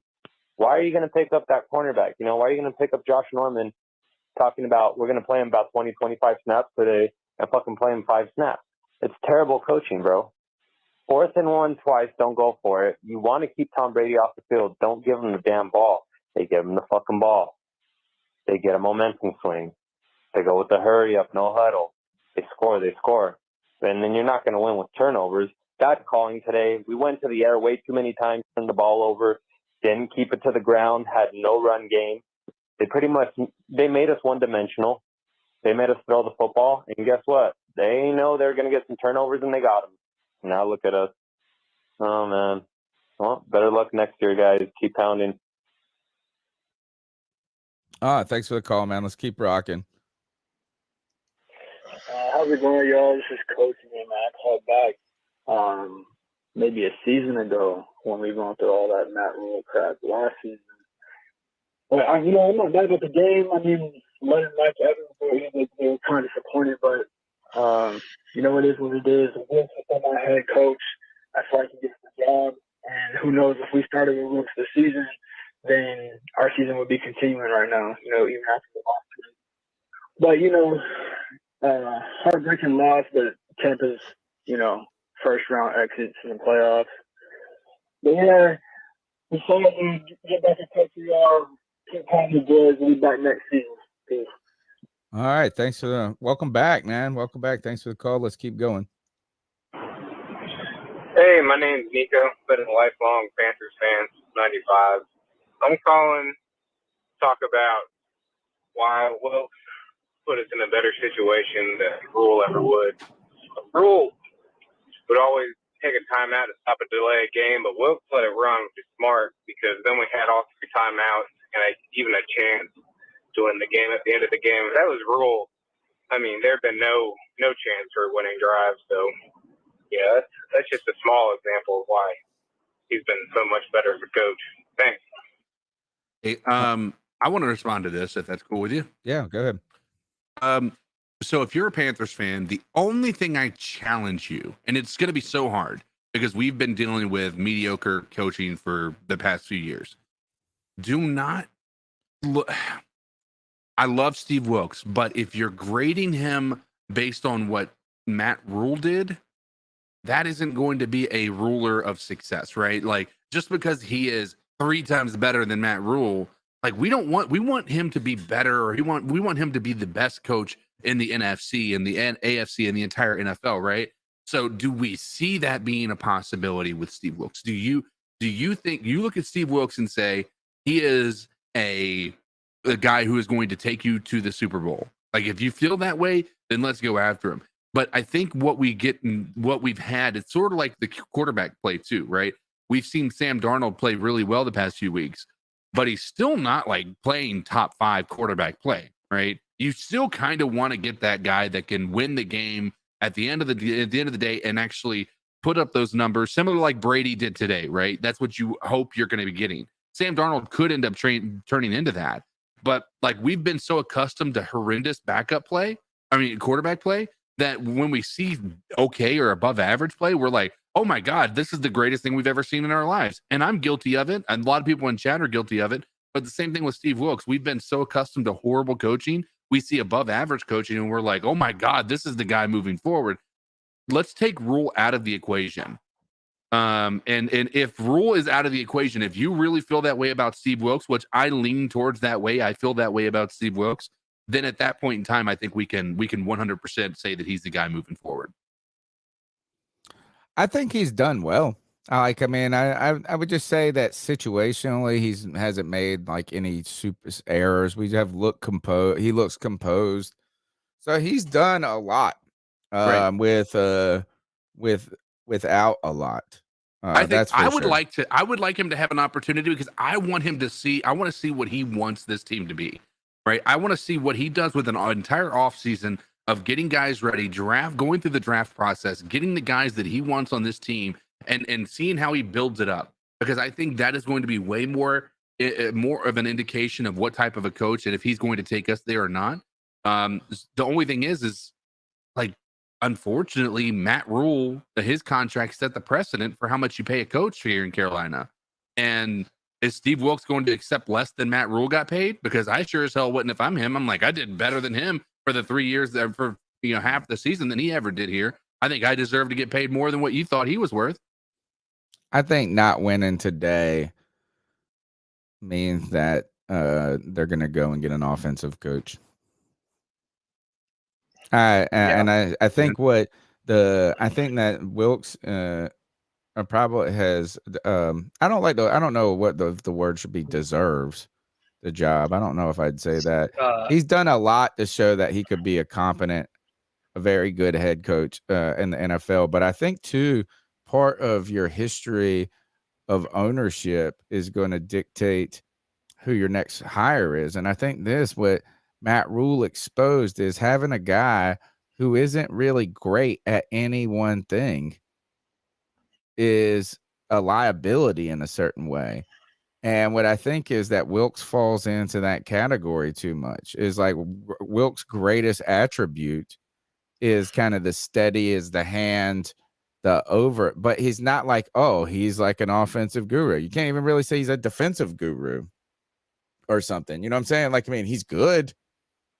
I just don't know how does the past influence Wilks as opportunity. And like CK's even bringing in the money thing, do you want to, I don't know. It's going to be really interesting to see this coaching, how they attack this. We need to try and get Josh Klein on the beat check because he's going crazy on Twitter, basically saying like, we have Sam was turnover prone today, and you also had a terrible defensive performance, with like your fourth corner, and everybody just wants to put that on Steve Wilks. And to that point, there is a lot of sense to be made by saying what we had been saying before, that if you give Steve Wilks an offseason and an opportunity, a free agency class to build this team in the right direction, again, like I said, I would not mind that. Like, if Steve Wilks is named the head coach, I'm not sitting here saying, damn it, we messed up. We messed up. I'd feel pretty good. I would feel good. Right. But what the Steve Wilks defenders also need to hear too is that David Tepper, just like the Raiders did when they didn't rehire Versace after he took them to the playoffs, if he feels like there is some offensive mastermind coach that he can get into the building that is going to lead our charge on offense for the foreseeable future, they do want to draft a quarterback, you will never have a better opportunity to pair an offensive-minded head coach with a young quarterback have right. So maybe that alone is something that, especially with our recent history, maybe David Tepper and Scott Favre just aren't willing to do that again. So And I think there's the two rule points to all these hire, sides. the rule hire was so bad, turned out to be such a disaster that the fallout to it could, I mean, you can throw a lot of babies out with the bathwater because of it. And one of the things I think that going with Wilks would mean this, right? Wouldn't that say a Wilks would be a safer play, would be a safe play, right? It would be something known, kind of a known commodity. And you would say has a relatively high floor, right? As a coach, right? It's the question is the upside. Is the upside there? The ceiling. How high is the ceiling? The problem with Matt Rule is he had a very risky low floor and didn't have a high ceiling. So how is that going to influence? Is the high ceiling and or low floor going to be more alluring? Which one will be more alluring to David Tepper? We'll be following that. Let's go to the next call. Well, Panther fan 22 here from Greensboro. What a disappointing game today. I mean, C.J. Henderson and Keith Taylor should be released. A lot of this I'm going to put on the back of Steve Wilks as well. You got to make some adjustments. You brought Josh Norman in when you constantly see Evans beating all of our cornerbacks. Why not put Norman on? He can't be any worse. He shut him down at one point in time in his career. It's hard to be excited. Now we're going to be picking out of the top 10 more than likely. And we didn't make it to the playoffs. We're not going to make it to the playoffs. They say we're still in the hunt. We're not really in the hunt. We're just not mathematically eliminated right now, and that doesn't make it any better. Man, this team just plays with my heart too much. It's really frustrating pulling for these clowns. Just hope we do better next year. I'm looking forward to the off season, to the draft. Let Sam Darnold battle it out with our rookie and draft a defensive tackle and a defensive end or maybe a cornerback with our first couple of picks. We need some help on the other side of Brian Burns and J.C. Horn. We could have really used Horn today, but that's just the way the season goes. Y'all keep pounding. Thanks. All right. Thanks for the call, man. We appreciate it. I know it's kind of it is the trials and tribulations of being a fan. Let's go to the next call. Bro, by the way, before we do that, CMC, man, he is the only piece of offense on that 49ers team. All my prize picks are ruined today. He is they're going to run him into the dirt like we did. And he is going to be I just can't see. By the way, they're not the powerhouse people think they are anymore. Okay. I mean, they're 24-24 against Las Vegas with their backup quarterback. Oh gosh. The Raiders are also schizophrenic. They're a schizophrenic team. Let's go to the next call. Damn, I'm so fucking frustrated. I had to call again, dude. But you know what? This reminds me, last year when we played the fucking Redskins, Cam Newton came back and we played against Ron Rivera. And Ron Rivera he fucking came out and was like, I'm going to fuck these dudes up. And they had Taylor Heineke. And they fucking went for it almost every fucking time on 4th and short and got it. They beat us. And I just felt like we were going to come out today and we were going to play like we had a chip on our shoulder. We had momentum up 14-0, 4th and a foot. I'm hearing you guys. I'm listening to you guys right now and I'm calling in. But man, I'm sorry. But yes, Steve Wilks, I feel like the fans and the players want him to be there because we only won one fucking game with Matt Rule, and he came in and he got us 4 wins and fucking 8 losses, whatever. So it's so much better. But realistically, guys, that should not be our fucking head coach. We should be fucking talking about the playoffs right now, and we're not. The coaching lost us this fucking game. Okay. They should have double coverage on fucking Julio Jones and Mike Evans today. Right. Those guys didn't run for shit. Julio Jones. They thinks- averaged like fucking 1.8 yards a carry. So you knew Tom Brady was either going to throw it down the middle for a couple yards or he was going to throw deep. They had nothing.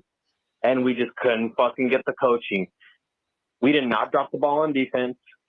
We did not drop the ball on fucking offense, actually. I felt like we dropped the ball on coaching today, and Steve Wilks should not be our fucking coach, man. This is Alex from Tucson. Guys, keep pounding. I mean, maybe. Thanks for the call. I don't think that I do agree that the Wilks has just been such a breath of fresh air in lieu of Matt Rule that's Right. given.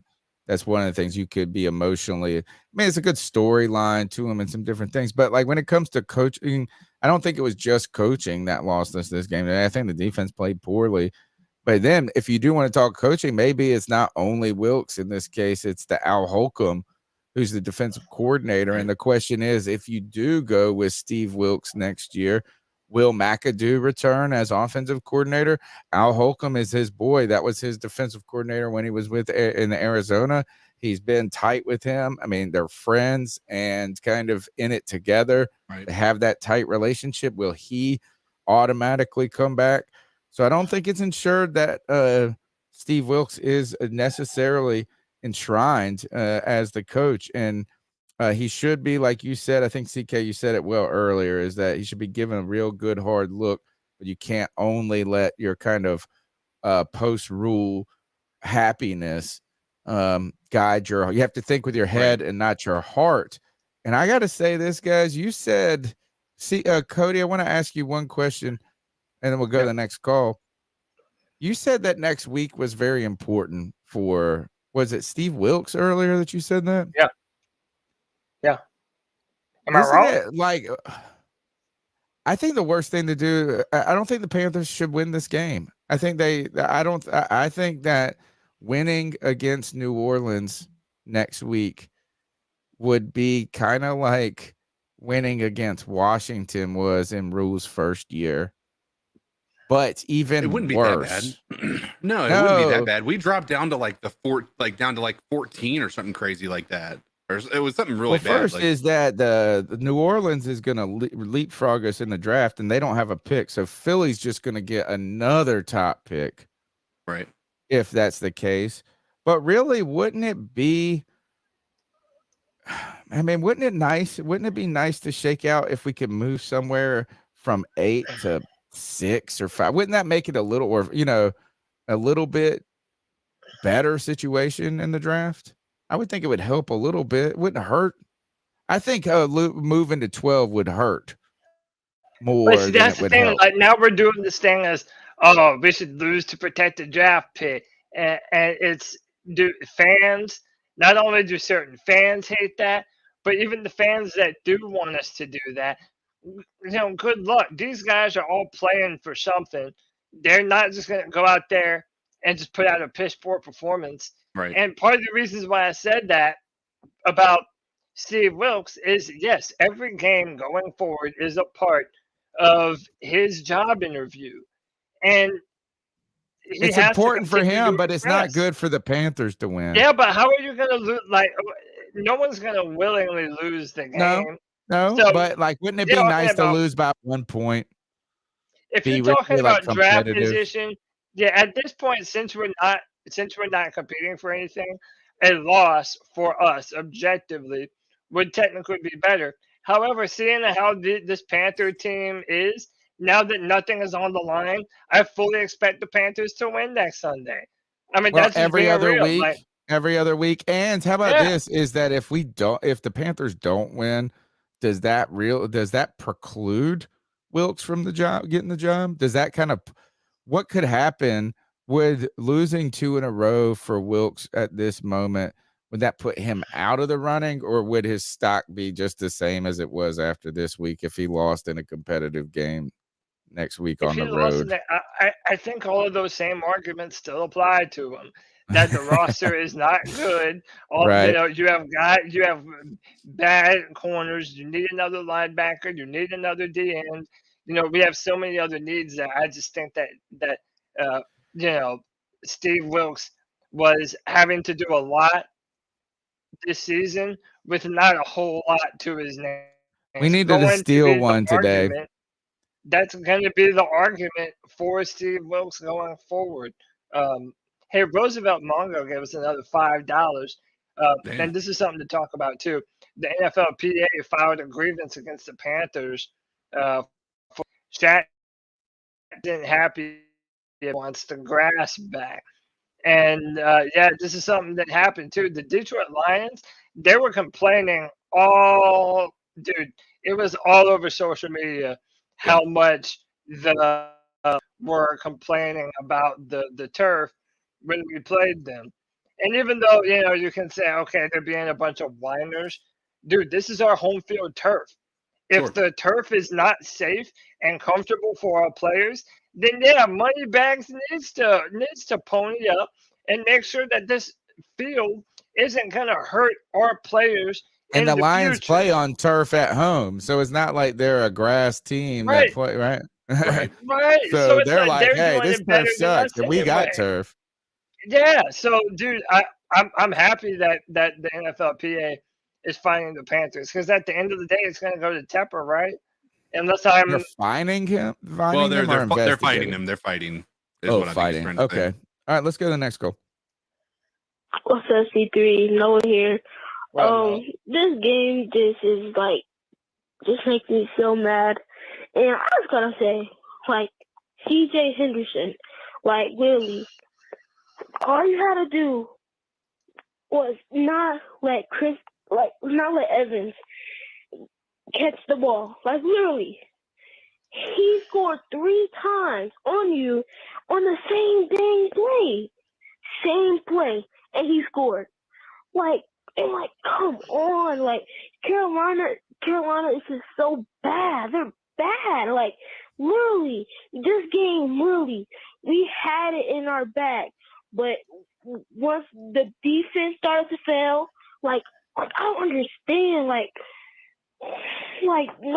Brian Burns, I'm not willing to pay Brian Burns no big deal money, and he's not even making plays for big deal money. It don't make no sense to me. It don't. And I don't know, but keep pounding. I'm out. Noah. I'm out. Great call, Noah. He said. This makes no sense. Makes no sense. Let's go to the next goal. What it do, boys? It's your boy Mike. Hey, what up, Mike? I just called in to tell you guys that what time is it? It's almost 5 o'clock. Been kind of moping around. About to go cry in the shower. Then I'm gonna binge watch a bunch of anime. Kind of take my mind off football. Hell yeah! What you watching, Supreme? Basically a kind of like a play-in game, I guess you can say, for us.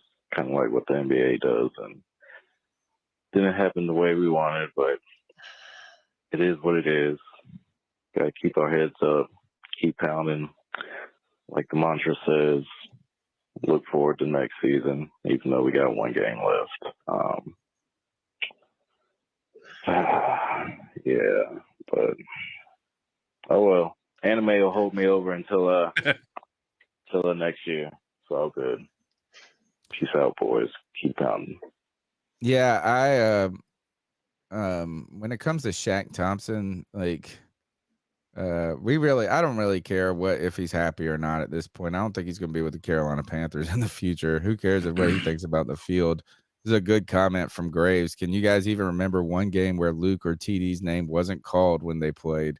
Do you ever hear Shaq's name? Occasionally he'll make a decent play, but yeah, I hear Luvu's name far more than I hear Shaq Thompson's name. Yeah. Let's go to the next call. Yo, Damien reaching back out from Utah. Shitty loss. Season's over. But bright side, we can't just toss Darnold or just try to take a shot in the draft for just a someone to be like him. Stroud looked good last night, but I mean, did he lose in the same fashion that we just did? Not so much. We had the chance, looked good, but damn, Darnold can throw some beauties today. But all right, Panther fans, we looked great. We need J.C. Horn back. We need to get some more defensive help. We need to re-sign Josh Norman because goddamn, when he was on the field, they didn't do nothing. You know, what are the stats? I don't even know the stats. Why sign him though? All right, my friends, keep pounding, keep being happy. All right, love you guys. All right, man. Appreciate the call. Appreciate it. And no, I want to ask this though. Why did we sign Josh Norman?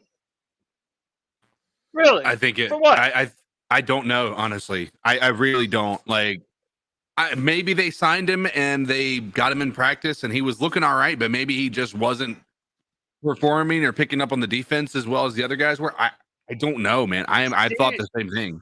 Steve Wilks said that he would probably play around 25 snaps. That's what I heard. Yeah. There is no way in hell Josh Norman played 25 snaps. Like, no, he did not. You know that you need defensive back help, and you sign him. Like, if you're gonna sign him to try and make a push, this is the game where you needed to make a push. Why are you not playing him? I don't care especially while you were getting torched by the other guys. Right. And if you're gonna tell me that Josh Norman's experience wouldn't pay some dividends, if you put him in the place of Keith Taylor, yeah, maybe he's not in the best football shape. But damn, it's better than the bums that we're charting out there that are getting burned every other fucking CJ play. Henderson's the problem. I don't even care about Keith Taylor. I don't care about just CJ Henderson was a top 10 draft pick you traded for. Right. And this guy is just not any good. I mean, Keith Taylor, what, 5th round pick or whatever? I mean, is like even Greg Olson said, this is not the type of coverage. Like, he's not meant to be in these like deep route situations and stuff like this. I mean, for me, it's CJ Henderson. It's just like, gosh, man, I would have just benched him and put Josh Norman in there. And Trey Boston was saying this all over Twitter, is that you gave Keith Taylor a chance. He got smoked. You gave CJ Henderson's gotten smoked twice. Why not just put Norman out there on Evans and see, can it be any worse?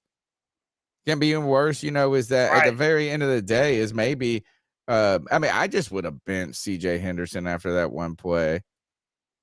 After the second touchdown that you gave up, when they quit twice on the play, man. Like, it was just like, it just looked like he wasn't paying attention.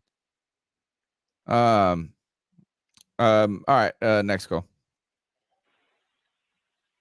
Hey, Panther Nation. Bottom line is we beat ourselves. We beat ourselves. We all know that. This is, the small little things that just, you got to jump on that fumble. It's not like the Cam one from the Super Bowl. You got to jump on that one. You don't run and try to scoop that one. Got to jump on that. It was an awful pick that he threw. Awful. So other than that, Sam did a hell of a job. He did a really good job. But those are two things that really hit us hard. Then, of course, we have C.J. Henderson and Keith Taylor letting the same damn play, the exact same play, get us 3 times. That's us beating ourselves. How do we not? You have to get extra help. We have to, no matter what. You have to adjust and realize, wow, we need to have a safety out there. As much as we don't want to, you're going to have them. I don't care if it's at the damn goal line. You have to have them out there because these dudes are going to be toast, burnt like toast. That's how it's going to be. Which made me think Wilks kind of seemed in over his head right there. Now, I'm not saying Wilks shouldn't be our head coach, going into the next season. It just seemed like, I mean, if you can't make those types of little adjustments to make sure that shit's not going to happen again, that's rough. Fair point. Somebody was saying that they think the defense lost it for us and whatnot. I don't think that. There was a couple guys, those two that I just mentioned on defense. Yeah, they did. But I mean, Luvu and a lot of the players that were doing special teams did a hell of a job. I don't think it was the defense or really any. We just found ways to beat ourselves in every possible way. But I mean, if you can't adjust to what Evans is doing, that's, Wilks needs to own up to that. But guys, I am looking forward to next season, and I love the show. Keep pounding, Panther Nation. Much love. I think this call was Dr. Rosen in the chat, man. Good call. I do think the defense was bad at all levels. Yeah. But you get, again, that also correlates, is you can't have that discussion without talking about the coaching. And while I know that Wilks is going to fall, is going to get a lot of the flack here, I mean, we should probably look to Al Holcomb, the defensive coordinator, as the guy who really needs to be making those technical adjustments in a way, as in while maybe Wilks okaying some of the calls, like as he's overhearing it, but I think it's really on Holcomb up there in the booth or whatever to be saying, all right, we can't get beat over the top again. We can't get beat over the top again. And Wilks should be saying that on the mic too. Again, I think that this is why Wilks, whether it's fair, unfair, right, or wrong, I think a win today would have really helped to go a long way towards solidifying him as a head coach. And a loss just brings more questions up and probably makes it less likely. I mean, it just didn't help his style. It wasn't a good day on the interview train. And every week, unlike other coaches who are just going to go in there and do an interview and go off of their past record or whatever it is his interviews happening each and every week. And his interview will be over next week. And yeah, they're going to have to bring him in, but they're going to really have already probably made their decision about Steve Wilks after next week, whether he is or isn't the guy. Right. I don't think all of a sudden he's going to go in there and they're going to say, well, we're not going to go with Steve Wilks. And then he's going to have a great interview and they go, you know what? We're going to go with Steve Wilks. But you know what, though? We're not even mentioning one of the most important factors in this whole Steve Wilks conversation. What's we that? need to. And it's the lawsuit. You have to. Tony, here's why you have to. Because it's literally the point of the entire lawsuit, right? Right. Not only did Steve Wilks not get a genuine chance as the head coach of the Cardinals, but if he became the interim and then had the Panthers within one game of, contending to have a home playoff game. And then if you're not going to give him the job after that, it only kind of goes to further the argument that the lawsuit is trying to make. I think that I do think you're right. If he would have won one or two more games, I think you're right. But I think if they lose next week and you finish 6 and what does that make you? 6-11? We would be. We're 6-10 now. If we lose next week, we'll be 6-11 to finish out the season. I don't think that that's going to be enough to say. I think there will be enough questions to where you could say, look, we're very impressed with what he did, but we just don't think he's the long-term solution. But I think if he won this week, then like you're saying, all of a sudden it becomes harder and harder not to hire the guy in lieu of that. It becomes a bigger, I'm trying to think of the right word. It becomes a much bigger controversy if he did win. Yeah, and you didn't hire him. Losing out, if you lose 2 in a row, I think there would be enough kind of things to where you don't have to feel like not bullied into it. But I mean, like if he would have won this week and next week, and you didn't hire him, then that's the whole point. Right. I think he just needed to win one more game. I think the Pittsburgh game in this game. Either one. You could pick either one of them, and then that would have made you in contention in week 17, right? Either one of those games would have made us so next week still had playoff implications. Right. And since that doesn't happen, now next week can't really but add to the resume, but so much. That's what I think. I mean, and then David Garner makes a great point too. He said, "Did Wilks beat any team that was a?" That's a good question. Did we? Well, I mean, even the Tampa Bucks Bay. weren't above 500 at the time. We beat who did you say, CK? I mean, I was gonna say Tampa Bay. Yeah, I mean, I guess they could finish above 500. All right, Who did man. we go on the road to beat recently? This whole season's a blur. We went on the road and we beat who Seattle. was it? Oh, we beat Seattle. They have a winning record. Yeah, Seattle. Yeah. So we beat Seattle. Yeah, that. And that honestly, I would say we beat Detroit. probably- And I know their record isn't necessarily positive they right won now. today, though. But they are, and they won dominantly, by the way, like destroyed the Bears, like 40-10. It was ridiculous. But I think I still consider them a positive. I mean, they were 6-1 in the past 7 games, but when we were facing them, so like we were facing a red hot team that everybody was like saying was just going to be impossible to beat based on the way they had been performing. Good point. Next call. Hey, this is Panther Pickle. Listen, I'm sorry to make a second phone call, but I've got to get this out because I keep hearing people talk. We have lots of other positions of need before quarterback. Okay, this quarterback isn't even the top 5 needs on this team. Okay, let's just get this bullshit aside. Okay, or excuse me, let's get this stuff put aside. All right, we need a defensive end before we need another quarterback. We need a defensive tackle before we need another quarterback. We need a linebacker. Actually, we need about two linebackers before we need another defensive tackle. Okay, we also need a corner before we need before we need a quarterback. We need a tight end before we need a quarterback. We could use another wide receiver before we need a quarterback. Okay, so let's put this. The world's going to be fixed by drafting another tight end or another quarterback. The rest, okay? Yeah. Okay.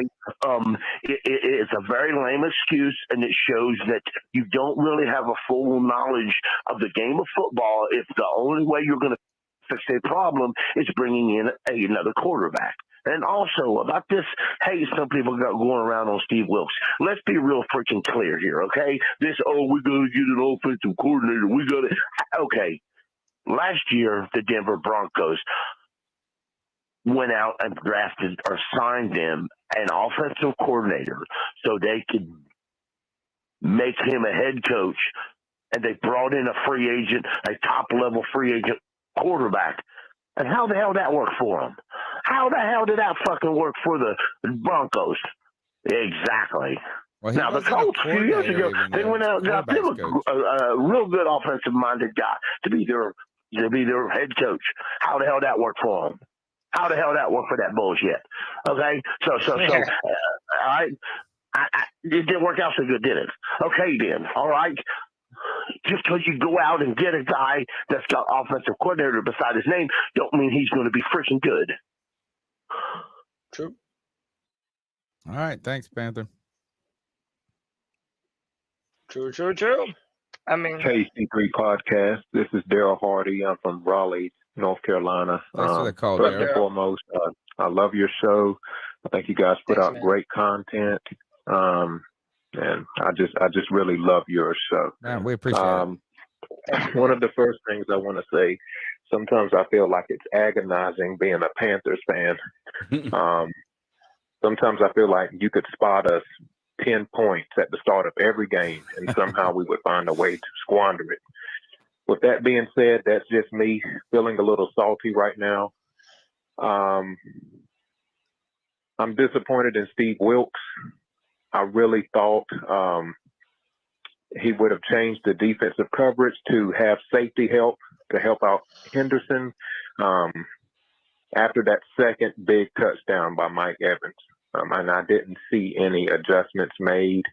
I'm a little disappointed with Aquanu with that strip sack that he gave up. I'm going to give him still some grace this year because he's still a rookie, but he has gotten penalties at some of the worst times. And he's given up some big sacks in some of the worst times in the game. And overall, just our defense, we just really couldn't. We couldn't stop the Bucs on critical third down situations. And probably the most toughest thing about this game today is we caught a lot of breaks and we had a lot of gifts given to us. And somehow we just still couldn't get over the hump. This is a good call. Nevertheless, we won more games this year than we did last season. This season has been a roller coaster, to say the least. I'm hoping we can close out this season beating the Saints. And I'm looking forward to the off-season moves that we try to make to bolster our roster. But you guys keep doing the wonderful things you are. I thank God for you guys, and be blessed, and Happy New Year. Thank you, man. Fantastic call. Oh, yeah. Really was. And, you know, a Ron Rivera old adage is that I think it's explosive plays win games. Like, you got to limit the key to a good defensive performance is limiting explosive plays. And we didn't do that today. And it's just kind of strange. That's why it's like today was not a good day in the Wilks campaign for head coach, because this was that's not the way you want to lose either if you're kind of a defensive coach. And those adjustments do bring questions, or the lack of adjustments bring questions. I mean, you are facing, and what's kind of the irony of this is that I think he said in the halftime, and they went on the broadcast, they went to Aaron Andrews or something, and or whoever was on the sideline doing the reporting. And the message that Steve Wilks said to the players was, be aggressive. You got to remember that the GOAT is over there, the greatest to ever do it, and Tom Brady. And we've got to beat him. And then the irony is that Wilks even fell to that advice, couldn't even rise to that occasion in a sense. Hey, before we go on, shout out to the stats. My man, he's been on the Friday free for all. He gave out 10 gifted super fans. Oh man, dude, nice. Yeah, so now we got 10 more super fans that can use our custom emojis, custom tags. So shout out to the man. That was really nice. That is awesome. And you can be a C3 super fan. It's just a small way of supporting the show. $1.99 a month gets you the loyalty badge, and you can move up the ranks for Steve Wilks is one of the images. And I'm probably going to add Sam Mills as the 1-year member. I think we'll put a little picture of him or something to that effect. I'm going to add. So we'll be doing a lot more with that. But all the people that are calling in, participating in the chat, smashing the thumb, subscribing, listening from like Daryl from Raleigh, listen maybe on Spotify, iTunes, TuneIn, Stitcher, wherever you get your podcasts. You're supporting the C3 Panthers podcast with your time and your energy and love. We appreciate it, and we wishing you a happy new year despite this challenge. Now brace yourselves, folks. It's time for G Baby. Put on your flame retardant. Hey. I know a lot of your hearts are broken, but you know who the fuck is. Booyaka, booyaka, booyaka! Got a great intro. I know you guys are broken. Trust me, I've been there plenty of times, plenty of years. Oh shit, we got comforting G Baby today? today? Getting my heart all invested, getting out of character, losing my sanity over this fuck-ass team. But when I say I told you so, I'm going to have to say I fucking told you so, man. I got clowned. I got beat the fuck up when I said we should have traded J.C. Horn and Brian Burns. Looking at today, did we have J.C. Horn today to help us with this big-ass playoff run you guys wanted to have? No. You want to know why? Because you always got broken bones. If you're going to fucking put that injury-prone tag on Dante Jackson and company, you need to put it on fucking J.C. Horn, too, because he wasn't there. I got clowned because I wanted to trade Brian Burns. And we got offered 2 first-round picks. Even though they're fucking future first-rounders, aren't we rebuilding? Aren't we looking towards the future? It's like, goddamn, y'all get your dicks played with and now you want to wife the bitch. Like, come on, bruh. Let's slow it the fuck down, bruh. Like, come on. 2 future first-rounders and this year's second. Now, imagine how that looks now if we would have taken that fucking trade. Especially from the Rams. Think about that right now. You guys want to clown a bad record. Come on, man. Running game non-existent. We can't run the ball because every single time we play a great or even semi-good playoff team with a fucking good defense, they stop the run. Yeah, we was able to run all of the yin against the Lions because they don't got no fucking defense, bro. They don't got no linebackers. We face a great defense with 2 great fucking linebackers and Levante David and fucking Derek fucking White. They had 2 D tackles. They had Vita Vea and they had fucking Akeem Hicks. That's big boy football. But then you guys wanted to tell Brian Burns he's someone on the outside. He had fucking Hassan Riddick and still didn't do shit. He's not an elite pass rusher. We can't pay this man this bag. Do you want to franchise tag him? Maybe. I got a lot to fucking say because, gee, baby, you're not a fucking fan. You want to trade the whole... No, I'm a realist, man. I've been a fucking fan since 01. Been cheering for the motherfuckers since 95, bro. I know what a great fucking Carolina Panthers team looks like, and this is not it. Injuries on the fucking backside of the fucking football. A lot of motherfuckers... G-Baby got the chat going. Honestly, he isn't wrong. They're throwing tomatoes at him. There's always kind of some truth in the middle with G-Baby's points, you know? And look, is J.C. Horn not being here? Now, is trading J.C. Horn the right answer? No. Or, I mean, is that the right take? No.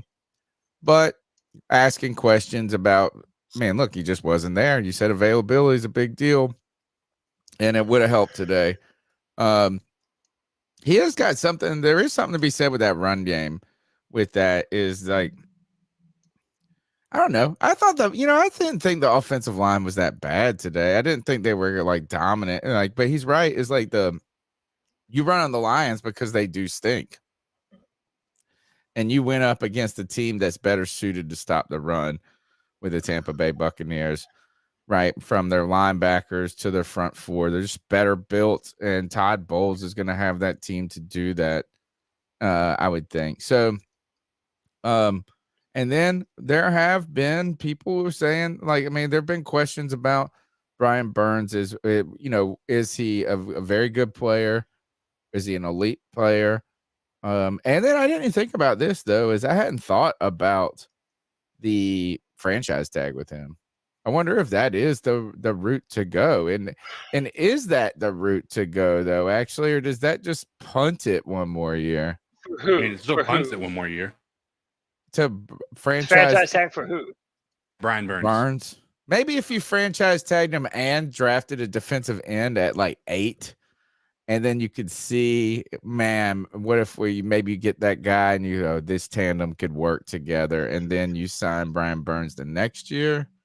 I don't know. It'd be interesting to see. Potentially. Here's my thing. He mentions, Dante Jackson. He's a big-time defender of Dante Jackson. But here's the thing. J.C. Horn is a better player than Dante Jackson. And he's also younger, totally. too. So it's like there's a difference between those two, G. Like, that's the difference. There is a difference. And the part where I say you've got to understand, like, you've got to be able to look at it in 2 separate occasions, right? The problem is Dante Jackson has been injury prone for more than longer. For longer. Like every single year that he's played, and he's in his 5th year now, right? But a couple more years for JC Horn, you do have to put him in the same category. That's where I say he does make some points, but at the end of the day, it is clear the difference between the two of those guys. JC Horn is, I mean, it's not even in the same stratosphere. Like the type of player. Dante is like a tier 3 corner, and JC is a tier 1 corner. And so you still sell the farm for that tier 1 corner, especially if you can get a guy to compliment him on the other side. Dante is a good corner on a good defense. Right. Yeah. You know, I mean, he's a good player, a good defensive player. To be honest, is maybe Dante should be our free safety. Maybe. A lot of people we've been saying this for a long time. Yeah. Get that speed, put him out back there, man. Yeah. I would do it. And if not, stop putting him on the outside. Put him in the slot. Like, put him in the slot. That's. I mean, it'd probably be less physically imposing on him to be a free safety. I don't know. It just seems like at this point, man, we need it. All right, let's go to the next goal. Hey, what's going on, y'all? It's Coach again. I see a lot of people talking about, like, drafting QBs and whatnot. Y'all got G-Baby in the chat a little riled up. I'm not going to bump heads. Like, everybody has their opinion, but I feel like definitely going off of what Cody said, having Brian Burns and Derek Brown and adding another D-end like Miles Murphy from Clemson, or what's his name from Iowa State, Will McDonald, like these big guys. I think what Miles Murphy is like 6'5", like 2 something. We need big explosive guys that can get to the backfield.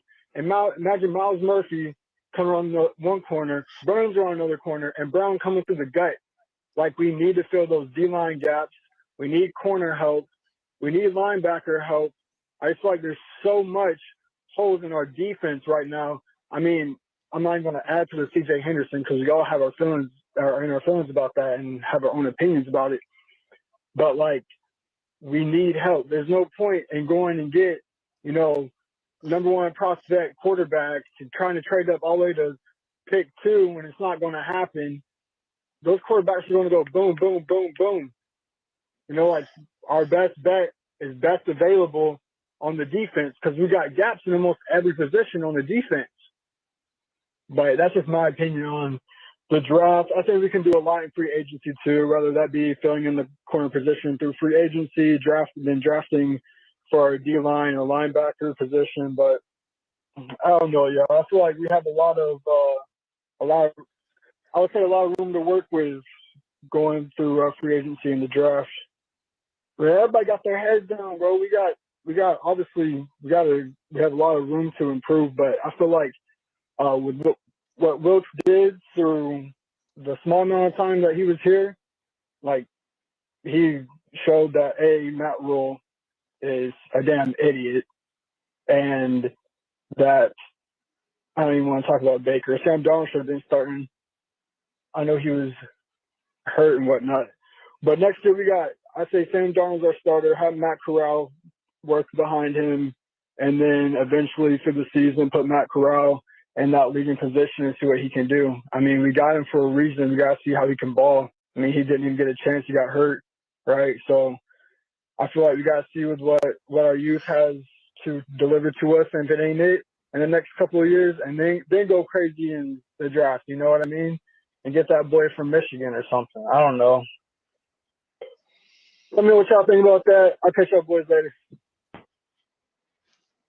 I mean, dude, that's my optimal scenario. If we're able to get Sam back on a cheap contract, let him come in and continue where he left off this year, and also see what you have in Matt Corral.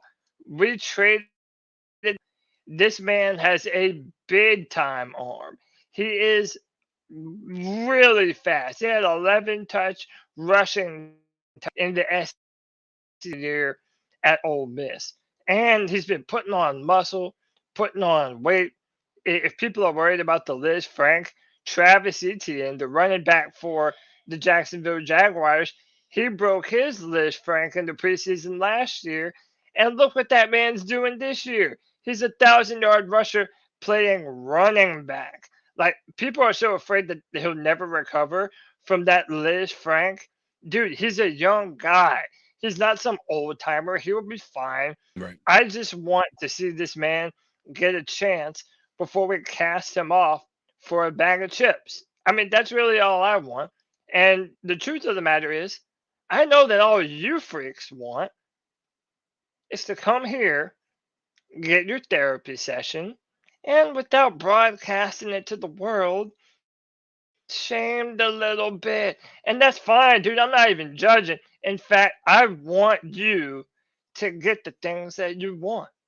So without further ado, Big Papa, talk to him. Ladies and gentlemen, you come here maybe with your head down, maybe feeling a little bit under the weather. Maybe, if you don't have to work tomorrow, you sleep in a little bit. If you do have to work in, maybe you call out. I don't know. But you're Panthers fans, and you still showed up to watch us talk about the Panthers' disappointing loss to the Bucs. The elimination from the playoffs, but we have a future. We have things that are moving in the right direction. There is things to be excited about and optimistic about. But you've come in here and you haven't hit that like button yet. Well, I have one thing to say to all you absolute freaks. Subscriber shame.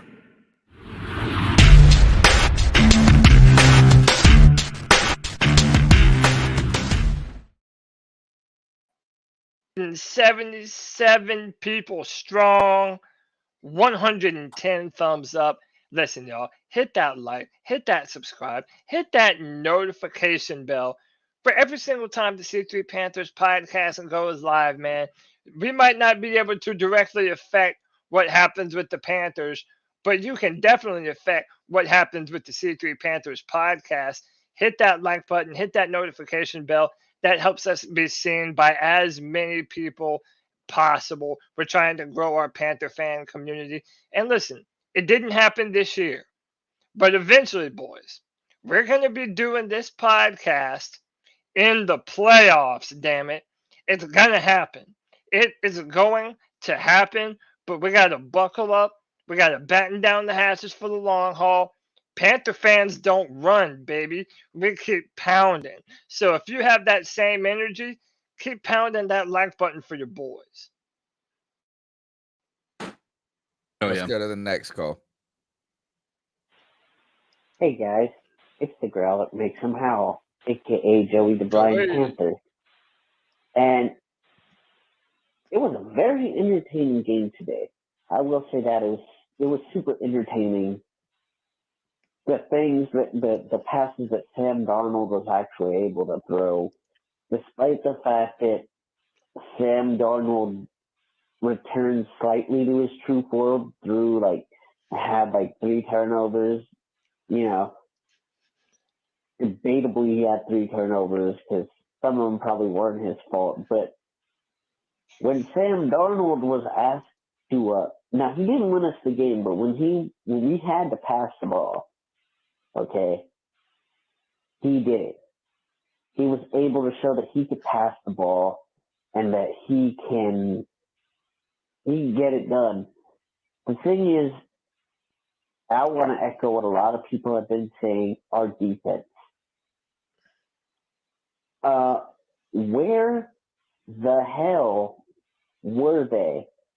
I know I didn't see them out there, but I don't think anybody did, because I don't even think Tom Brady saw them out there, because every time he run to throw something to Mike Evans or Chris Godwin, it was going to the end zone. Ridiculous. Absolutely ridiculous. But, again, I can't blame this on Steve Wilks. I don't know why some of these fans are so quick to turn on Steve after this loss. And I know they gave him the benefit of the doubt with Pittsburgh. But this wasn't Steve's fault. All right? this was the fact that we're kind of thin on defense. Like, now our starting defense, no injuries, is awesome. But when we have key injuries, we don't have very much depth. Obviously, even I saw that Keith Taylor and C.J. Henderson could be launched with a missile far away from Carolina, as far away as you can get them. I don't care if you don't get a freaking bag of Takis for them. Get them out of here. They're bad. Now, maybe you keep one of them in as depth if we absolutely have to. We got to do something about our cornerbacks. And it's like, we saw so many needs today that it would be foolish just to go all in on a quarterback. And I know I got some of you more energetic than Tom Brady after winning this game today. Anyway, guys.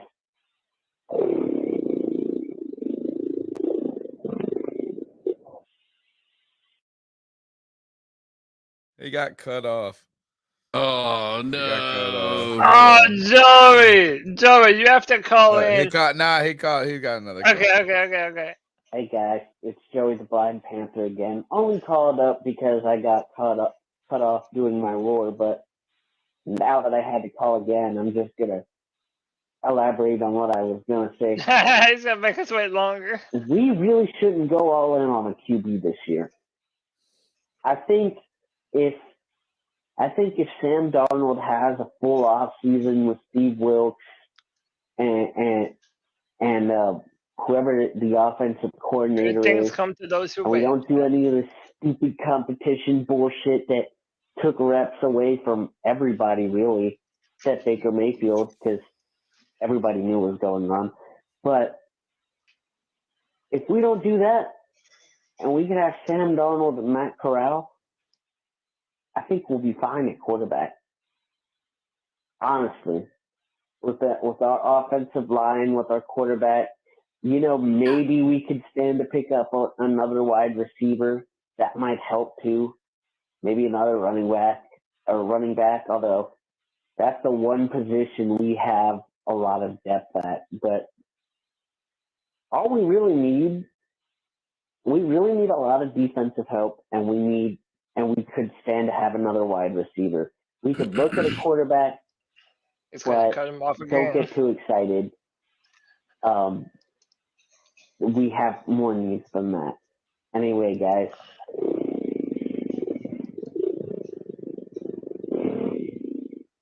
Wow. That growl is so legendary now. While Joey is doing his calls, the chat is just like, do the growl, do it. Here it comes. All right, next call. By the way, I agree with everything my man said. Like, literally everything. Like, Sam Darnold and Matt Corral, you could do a lot worse than that. That's one of Joey's better calls, I would say, is when my man started out saying I couldn't see it, but I don't think anybody else could. I was like, man, good call. Good call. Next call. Yo, C3, it's JD again. JD? I was in the comments and somebody just said something and it resonated with me and I wanted to call in. But the comment was the hardest thing about being a Panthers fan is hearing other supposed fans bitch about the team. And like I said, it resonated with me. We lost today, and that sucks. But as AJ said also in the chat, if Wilks wins this game, half the people that are sitting there hollering about how he's not a head coach, half those people are going to be sitting there hollering about, oh, he's the greatest thing since sliced bread. You wishy-washy. You have no loyalties whatsoever. Like, I'm saying this, not trying to be Mr. Positive. There's good to take away from this game. There's bad to take away from it. If you're one of those people hollering about how we need to draft a fucking QB because a QB is going to suddenly change the direction of the team, I'm going to ask you, what game did you fucking watch? Because our quarterback wasn't the one who allowed Mike Evans to go for over 200 yards and 3 touchdowns. Yeah, so drafting the rookie QB is going to fix that, right? Drafting the rookie QB is going to fix the pass rush. That's what a rookie QB is going to do for a team, right? So I swear, man, people got brains, and it seems like they do not want to use them.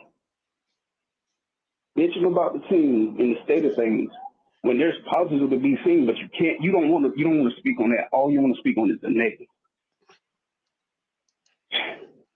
It was wild, man.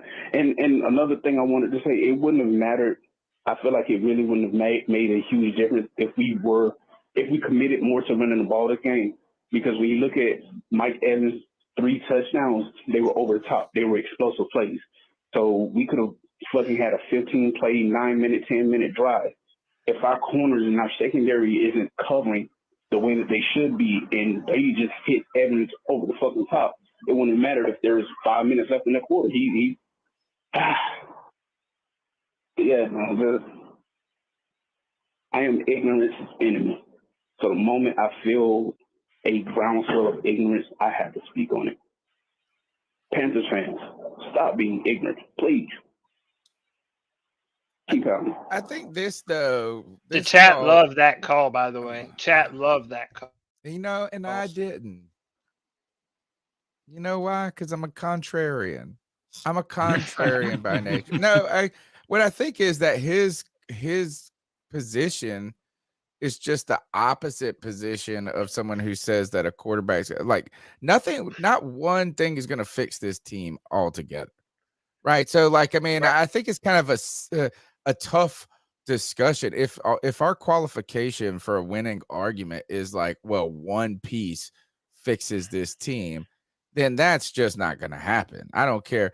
It's just it's about the trajectory of your team, though. Right. So I do think there's a legitimate argument about getting a quarterback who is a guy that you believe the future is with that quarterback. I think that sets you on a trajectory, a positive trajectory, but I don't think just getting a quarterback by any means we saw today is going to fix all the problems that the Carolina Panthers have. Just like I don't think just getting a defensive end is going to I think actually, if anything, maybe today's game or some of the is exposed that this team isn't just a quarterback away either. Yeah. In some ways, about 8 weeks ago, we kept going and we're a quarterback away. At the beginning of the season, we said we're a quarterback away. At least Matt Rule did. These guys thought they were a quarterback away. And you know what? They're not. They might not even have their quarterback, though. We also got hurt. But hey, I want to read this while he's still in here. Want to give a big shout out and a big thank you. Blackness with the $20 love bomb. Hey, yeah, it's a short and simple message. Keep friggin' pounding. God of Blackness, you the man, bro. I appreciate it, man. I mean, look, there is no one cure for all that ails us. It doesn't exist. It really doesn't. I mean, we have a few different positions of need. And if you want to argue that potentially quarterback is one of them, fine, dude. We can have the discussion. But at the end of the day, there are a lot of things to criticize about the Carolina Panthers. And the coaching staff is one of them. And to people that are really in the corner of Steve Wilks, right? And by the way, I still consider myself to be one of them. I still consider myself in the corner of Steve Wilks. I would like to see him get another shot. But what Steve Wilks defenders can't outright dismiss is that for a long time on this Panthers football team, there has been the narrative that we need to update the way Panthers do things on offense. And for a long time, we have wanted to pair a franchise quarterback prospect with an offensive-minded coach. Keep in mind, after we fired Ron Rivera, there were a lot of tendencies that we were wanting to get away from. We didn't want to just run the football all the time. We did always play this zone coverage. We wanted to go and get some fast press man corners and be aggressive on defense. Well, Wilks are going to be upgrading or updating the way that we do things here on this Panthers team, especially if Steve Wilks decides that he wants to retain Al Holcomb as our defensive coordinator next year. So there are arguments to be made on all sides of this discussion, right? And just because we're saying some of these things, it's not necessarily a slight on Steve Wilks. I don't think anyone is like really saying that Steve Wilks couldn't do the job if he was given the job. It's just like philosophical difference on how we want the Carolina Panthers to look going forward. And I think there's a lot of merit to all those different arguments. I agree. I think this is that if today you told me, even after today's game, you told me that Steve Wilks was going to be the coach of the Carolina Panthers next year, I wouldn't be upset. You know, like I would say, you know what? He's done a lot to prove that he's a competent, capable coach in this. Let's go. Like now let's talk about how to build this team with him and give him a reasonable shot too. And not just the one thing I don't want to do is hire him and do him just like the Cardinals did, where you hire him and then you go, you know what? We thought this was the right thing, but we don't have the patience to give you the time that you deserve. I don't want that. So I would be happy if you named him the coach today, going forward. I would say, man, he's done enough. I believe like we can win with him. But if you also told me that he wasn't going to be the coach of the Carolina Panthers, I wouldn't be surprised. I wouldn't be floored. You know what I'm saying? Like, I mean, I'd probably say, man, he probably did as much as anyone could do almost. If he would have just won against Pittsburgh or won against Tampa, he would have had the job. But right now, I think it's still up in the air.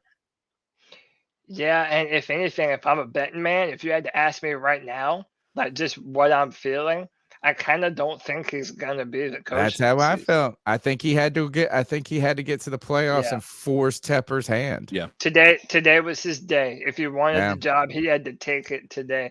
And maybe that's unfair. And it's not even him. They just had to win. Yeah, right. But to lose with the defense and the big plays, that didn't. Yeah, man. You can't. You don't even really got the. It's in the offense stunk, but Wilks and those guys had that defense cooking. Yeah, I mean the other part. I mean, you got to keep in mind, like I can see that aspect of it too. I think I'm torn on either side of this. I think the story of Steve Wilks is too compelling to ignore. Yes. Not just with the lawsuit, but with the him being a hometown kid who's grown up to climb his way to the ranks, and all of a sudden he's leading the team of his where he grew up, and like he's in just like it's something that really is like something that's meant for the storybooks, right? Especially if it can be a successful coach in this league.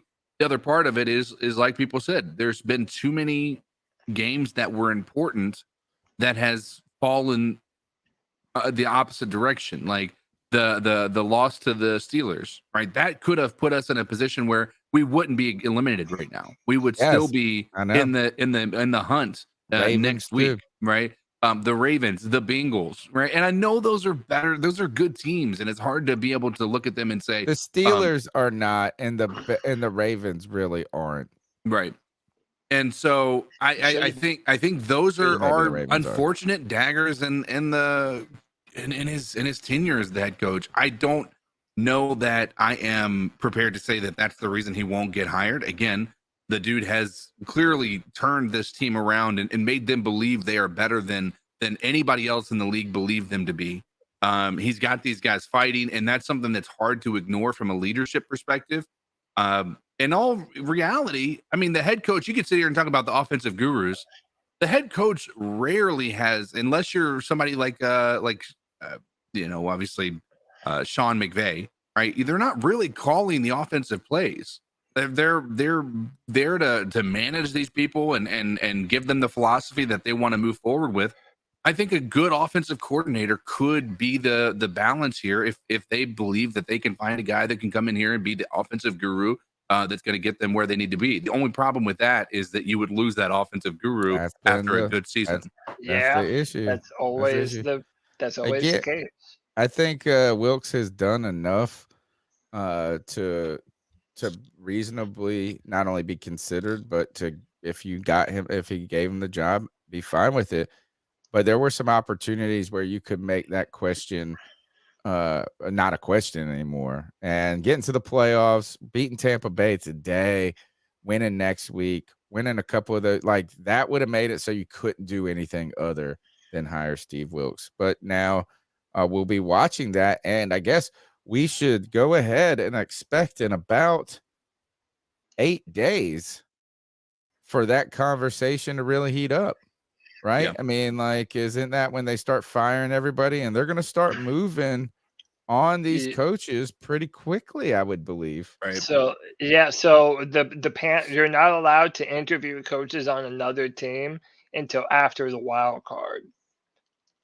So once that happens, that's when you're going to hear about the interviews. And the Panthers are going to do interviews.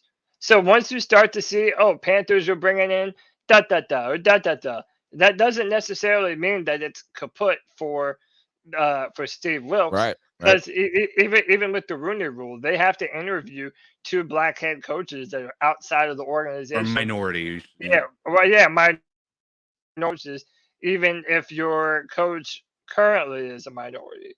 So, yeah, I mean, this is it's going to take a while for this to play out, and just.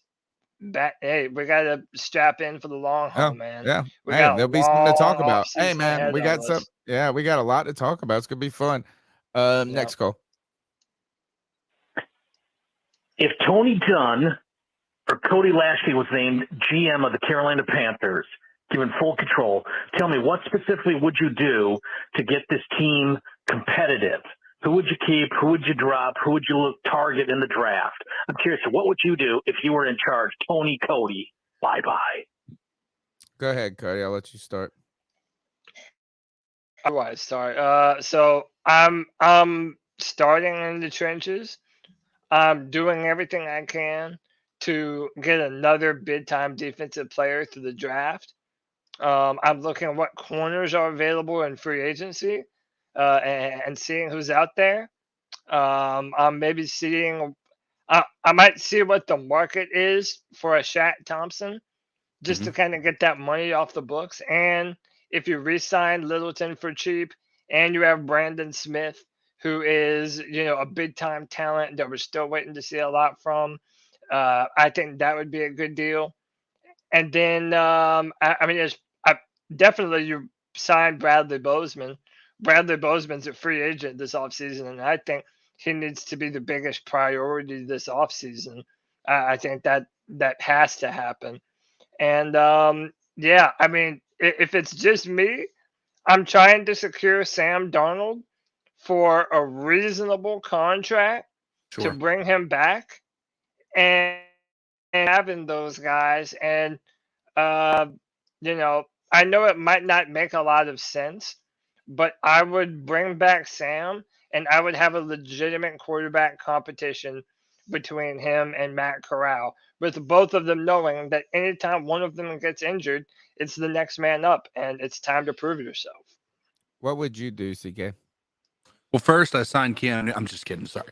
How dare you? Well done. So a couple of things. Obviously, I agree with the Bozeman. You put him at the top of the priority list as far as re-signing guys that are set to expire this year. Which, by the way, he isn't on the list of top 41 free agents that NFL put out there, and I think is absolutely hysterical. But anyway, I think re-signing Sam is a big deal. I think that's a big part of it, especially if you don't draft a quarterback and you believe Corral can be the guy. I think another year of being able to learn the NFL, see it from the sideline, and actually be there on the sideline and see how an NFL game really goes. He hasn't had that benefit. I think he's been at home this entire time. I don't think I've ever seen him on the sideline before. So I think having that piece of it is going to be important for his development. But I'll tell you the two pieces I think we need to address either in free agency or in the draft.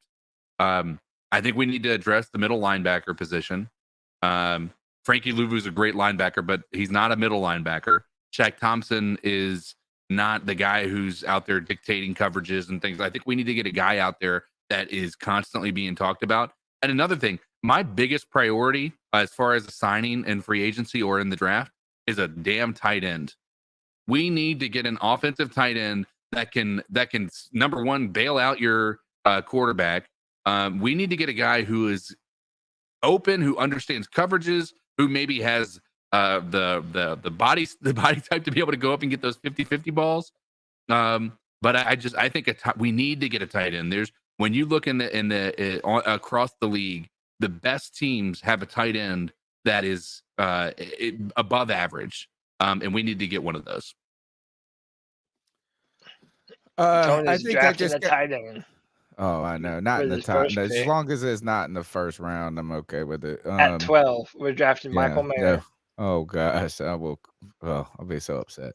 I think there's kind of two trajectories I would have to consider, and that is first, would I keep Wilks, retain Wilks, or would I move on? And right now, I would say I'd retain Wilks because I just don't know of another guy. I mean, maybe you guys like maybe when I start hearing some of the names or whatever, and you can start, but I'm not just all of a sudden gonna be like, oh, the Lions, Ben Johnson guy.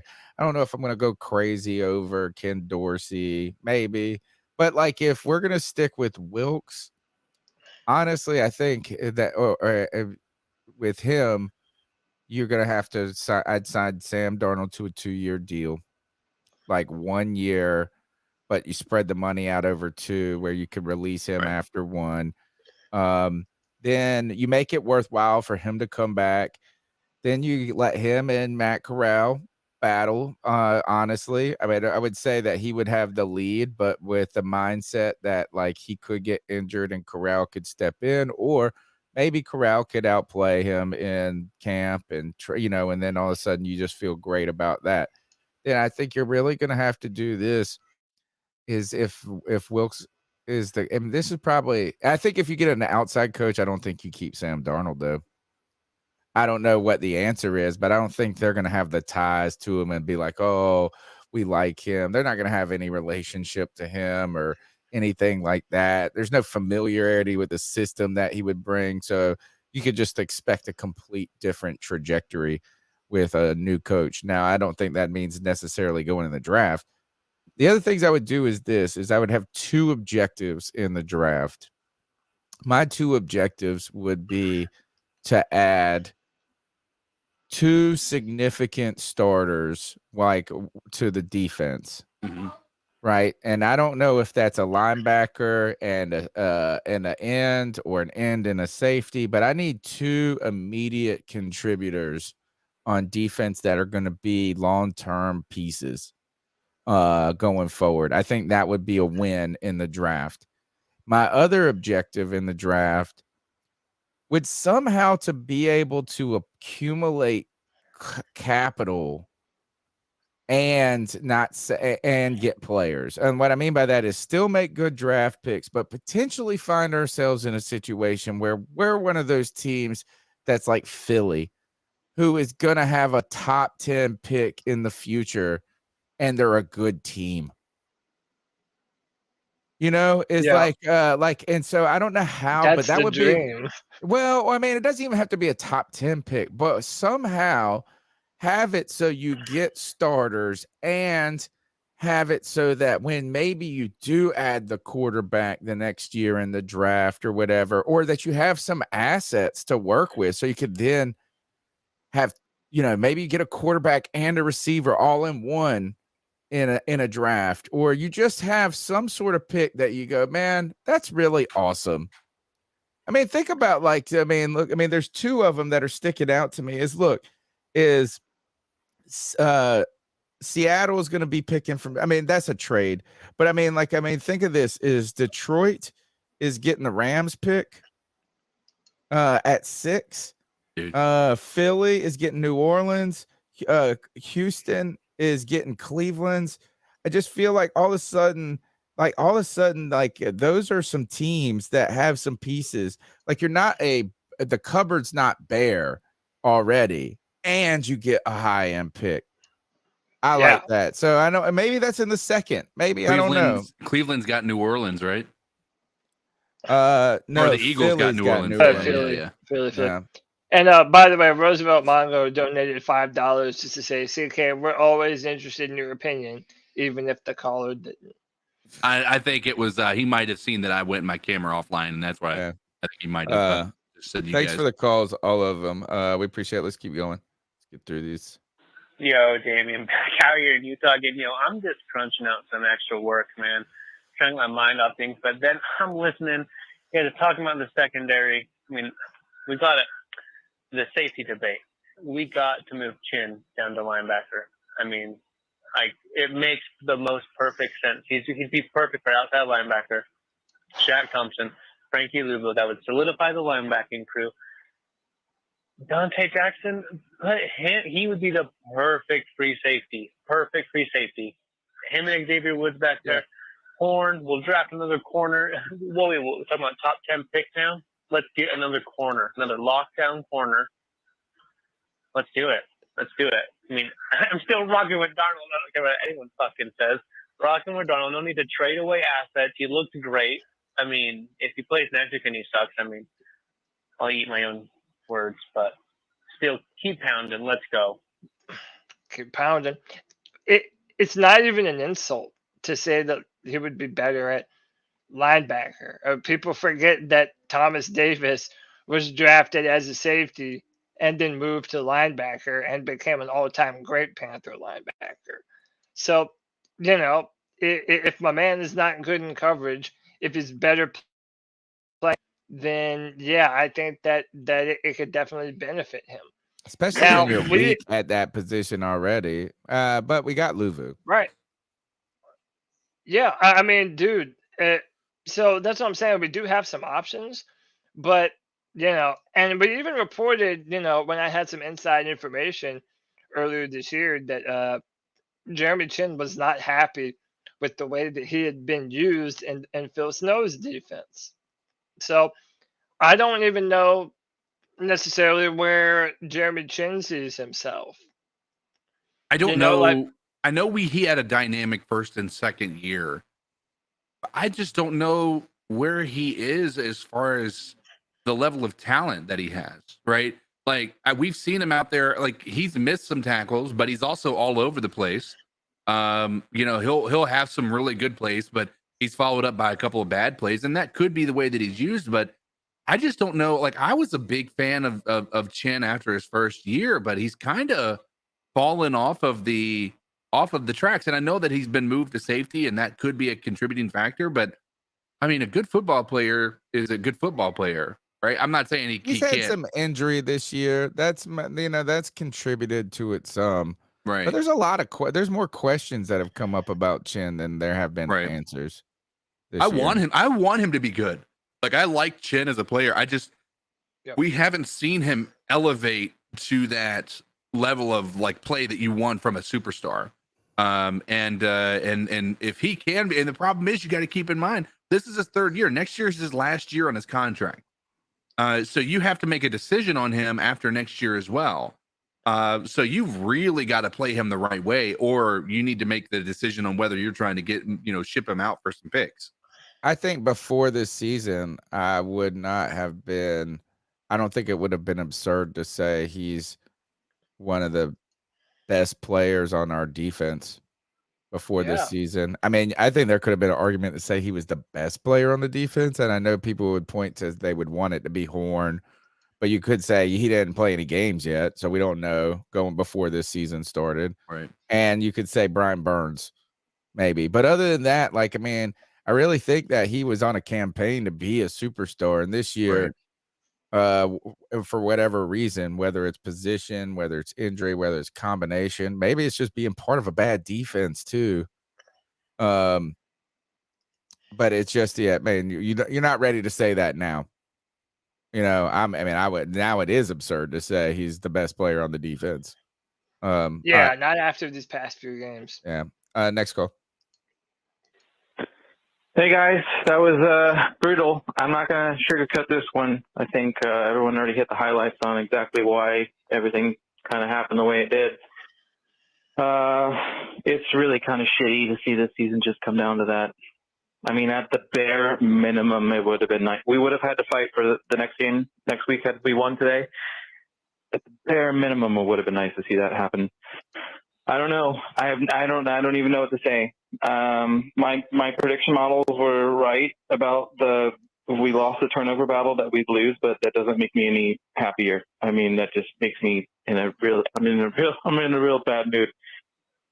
It is what it is, I guess. Next season, I will say this though: we're going to beat the absolute shit out of the Saints next week. More than likely, I'd bet some money on that one. But it doesn't mean anything because we lost today. Anyway, it was a good season. It was a good run. You guys are awesome. Keep up what you're doing. Like, subscribe. You know the deal. And keep pounding. We'll get a shot at it next year. I hope you still retain Wilks. I really do. And yeah, keep pounding. Love. Keep pounding. Peace. Thank you. Hey, by the way, that's Stats. Yeah, he's the guy that gifted the 10 subs in the chat. Nice. I want to thanks for the call. I want to highlight this. This is, I think, an important comment for us to be kind of focusing our discussion on. Maybe not today, obviously, but like going forward. He says, Dimitri says, I just feel like the pieces we regard as our core need a deeper second look. I just think doing one of these half-ass rebuilds where guys don't fit into a defense offense will have a bad impact. I think it's a really cool comment, or an interesting one that could, lead you on a lot of thought experiments and discussions down the road, because who are the real core guys on the team is a real question. And for a team that's identity has always been so immersed in its defense, I don't really think those core guys are on defense. I mean, if anything, I would say my core guys are DJ Moore, Akim Aquanu, yeah, and Brady Christensen, Bradley Brosman, and Austin Corbett. Yeah. And by the way, the 4-man rush, one of the Kevin Avery guy hates Brady Christensen, It's hates so him. annoying, dude. And I think he's been very good. He We're has running the been ball good. on the left all the time. He has been. And they're Okay. clutching to PFF, which PFF apparently shits on Brady Christensen. I don't know. I don't also know if trust he's my been eyes. fantastic. I don't know if he's been the best guard in the league. But I don't go, oh man, Brady Christensen liability each and every week. I'm not sitting there going that. No. I mean, this offensive line is pretty solid. I think that there could be a need to upgrade certain pieces, but as a whole, they've been more than serviceable. I'm not prepared to do anything with regard to the offensive line at this point. I just want to keep what we have in place at this point. All right, let's go to the next call. Don't leave, Michael. Hey guys, that was brutal. I'm not gonna sugarcoat this one. I think everyone already hit the high. Here goes to my son, bastard son. Hey, this is White Chocolate Espresso. What's happening, man? This was extremely disappointing. Dude, how did we lose this game? How does Mike Evans go off and look like fucking Randy Moss and he's a possession receiver? Why are y'all having one-on-one against him when he's clearly getting burned the whole entire game? Sam Darnold, he's my QB1 next year. I think he's improved every game he's been in. I'm passing on here. But CJ Stroud falls. I'll use CJ Stroud fall. Wait, here. He's in the Hey, sorry I got cut off. I'm in a hospital, so it was hard for the get service. But yeah, I'm going with Darnold. Seriously, he shows so much improvement. If CJ Stroud or Young falls, I'm using that as trade bait to get more picks. I love Cam Smith. He's 6'4", 216 cornerback coming out of South Carolina. Him and Horn would be nasty, or give me an edge, But such a heartbreaker. And plus, I hate fucking Tom Brady. Peace. Those corners for TCU are real good too. They got some good players on in their defense, and TCU. The corners? They also gave up how many points to Michigan? Yeah, but how many I don't points know did if it Georgia was, give up to Ohio? I am. Yeah. Cincinnati, Sauce Gardner played in Cincinnati, and they gave up a bazillion points to teams. TCU also beat Michigan, straight up thumped them. Really, they had a couple of pick sixes in that game. I don't know if it was the core, but they have like two guys that are really and I don't know if they're going to be top 8, 10 or anything like that, but there might be some talent there. Nobody's gonna be upset if we pick a corner in the second round. No, not at all. I think that it's gonna suck picking a corner in the first round, and not that it's gonna suck. I wouldn't even be that mad. But it was just like, gosh, we just did this. Yeah, but if you could solidify those two corners positions, just think about if you get a group that's just good, that's just legendary. That you're moving for, that you're going to be good with the corner position moving forward. But the other part is, I don't know if I'd want to draft one at 6, right? I think I would much rather trade back and try to accumulate picks and do it later in the first if we can. If we're going to do that. But I do think there's just so many needs. And I think as funny as it is, you guys got to remember, we went all defense in one of those drafts, right? And our right defense still isn't good. Our defense is our biggest liability as far as the holes that we're missing. I know we can talk about QB and the tight end and stuff like that, but our biggest holdup is going to be the cornerback or the defensive position with cornerback, linebacker, defensive line. You would think we'd be set for life, but right now it does not look as such. Derek Brown, YGM, Jeremy Chin, Troy Pride Jr., Kenny Robinson, Bravion Roy, Stanley Oliver Thomas. Derek Brown and Jeremy Chin, 2 players in that draft. Is that it? I think that you can say that YGM, the jury's still out on him, but I don't think you're really going to go into next year thinking that he's the guy. I think you're he's got a lot to prove still. Think about that. They can pick 8 defensive players, and 1, 2. Is Bravion Roy on the team still? Yeah. 2, 3. 3 of those 8 aren't on the team, which is not really surprising. Was it 8? But only 2 are contributors. So that draft, which was and I wasn't really even upset with it that year. It was kind of, but you just wish it would have turned out better. Or some of those players would contribute. Last couple of calls. Hey, Panthers Nation, it's JJ. Hey, C3. I hope you all had a great holiday season, first of all. What's up, JJ? Between Christmas and, New Year's, hope everyone's going to start off 2023 like bosses, even though the Panthers let us down today. I don't know. It's all right. It's whatever. I just always want to look forward. There was always 2 sides to this game. Unfortunately, it didn't go our way, but we still got to look forward to something. So I hope you guys keep your chins up and everything. But me, on the other hand, DJ balled out again. He's my favorite player. I wear his jersey every week. Man's a fucking stud. Ohio State fan here. Unfortunately, we lost in dramatic fashion like that, but I want to see that shot. I don't give a fuck. All right, let's go, C3 Panther Nation. Keep pounding. CJ Stroud did a lot to make himself relevant again. Yeah, he did. All right, that's cool. I just want to say, Sam Darnold performance, it had me in awe. It was so horrible. I don't understand why did they give him the starting position? All right. I think that interesting take.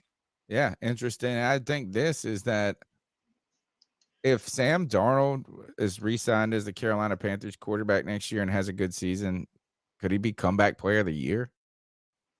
I mean, or has he been too good at the end of this season to preclude him from comeback player of the year? You know, Predicted a long time about him potentially being a comeback player of the year. yeah. Yeah, I don't know. I think I'm just impressed that out of all the people that have saved their careers, right? Out of everybody, out of the whole list of people, from Wilks to, I guess who would go? Like, I mean, you could go Mayfield, like all the people that could have saved their careers. I feel like Sam Darnold on the betting odds at the beginning of this season would have had the longer odds than a lot of these guys. Right. 40-1, 60-1, whatever it would be. And I just think it's impressive he's overcome. And I was a little worried today when he started to, I was like, he went from dealing dimes in the first half to Sam Darnold in the second half. And I think I'm being a little hard on him, but I just always think that his biggest obstacle is going to be himself up here. Right. In his head. It's like, and I think he's kind of getting over some of that too. Didn't have a bad day today though. The play clock was driving me crazy. Could have called 3 delay games on us. Next call. This is VC Dog. I'm a little disappointed because we didn't stick to our game plan, which is keep pounding and running the ball today. I don't know why we got into a shootout. Sam Darnold looked good at times, but let's just be honest, he's a game manager, even though he was throwing some darts at times. I just felt like we were throwing the ball around too much. Instead of just running the ball, controlling the clock, especially when we went up 14-0. But I don't know, man. If I could do it for himself, what? But we just ain't stick to our game plan, which is keep pounding. It was frustrating, man. And then I don't know why the fuck did we not double team like Evans? He was the only person who could really, kill us on a deep ball.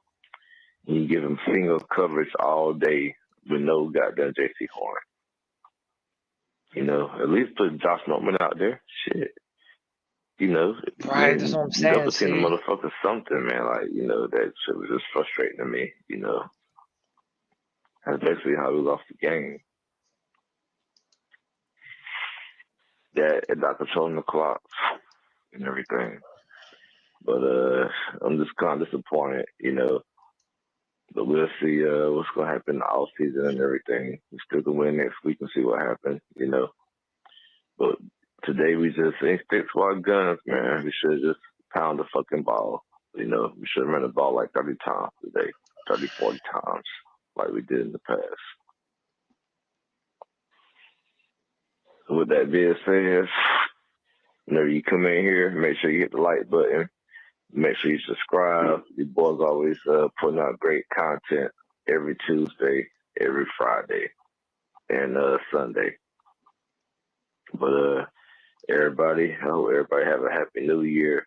I hope everybody have a great day today. Keep pounding. C-Dog 1983 out. And shout out to G. David Goat, and shout out to the whole C3 podcast.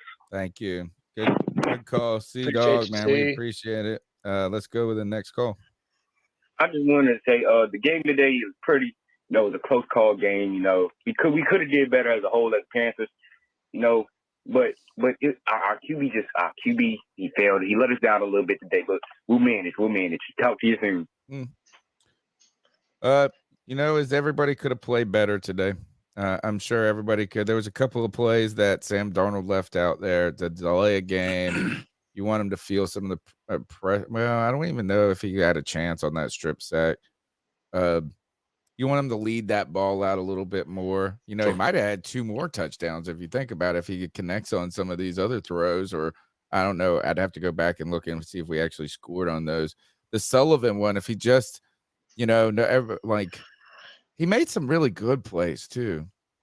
Right. Darnold has really played the best I've seen him play. That's what I'm saying. Like, the last two, well, since this stretch right here has been, maybe he just didn't play that much last year, so I don't really know. But he's not been bad. He's been a lot better than Baker Mayfield was. I mean, maybe I'm just on Twitter too much, which I know for a fact is true. But dude, it just seems like so much of the people that are wanting to draft a quarterback, it's just because it's been so long since a healthy Cam has been here. We have not been in the quarterback conversation. We're always bottom of the league in quarterback play.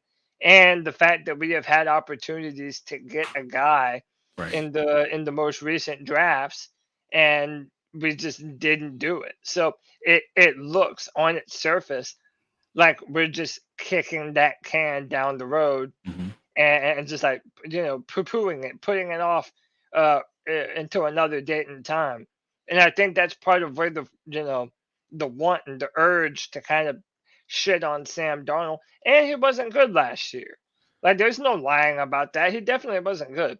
But if you're going to sit there and tell me that the Sam Darnold that you saw this year wasn't markedly different from what we saw last year, throwing a bunch of crazy, dumb interceptions, today was the first time all year he threw an interception. And even then, it was the right read. He just needed to put that ball a little further out so that way Sullivan can get his hands on it instead of the DB. And it basically was like a great punt, by the way. Yeah, that's what I'm saying. It was wasn't even disappointing. detrimental. He missed a couple of throws, but boy, he's been pushing the ball downfield. And I think you finally have seen Sam Darnold where he's not just running for his life. And Sam Darnold, well, when he was bad, it's always been a cascading of being bad. It's like one thing leads to the next thing, to the next thing, to the next thing. And that's kind of where I was a little worried today.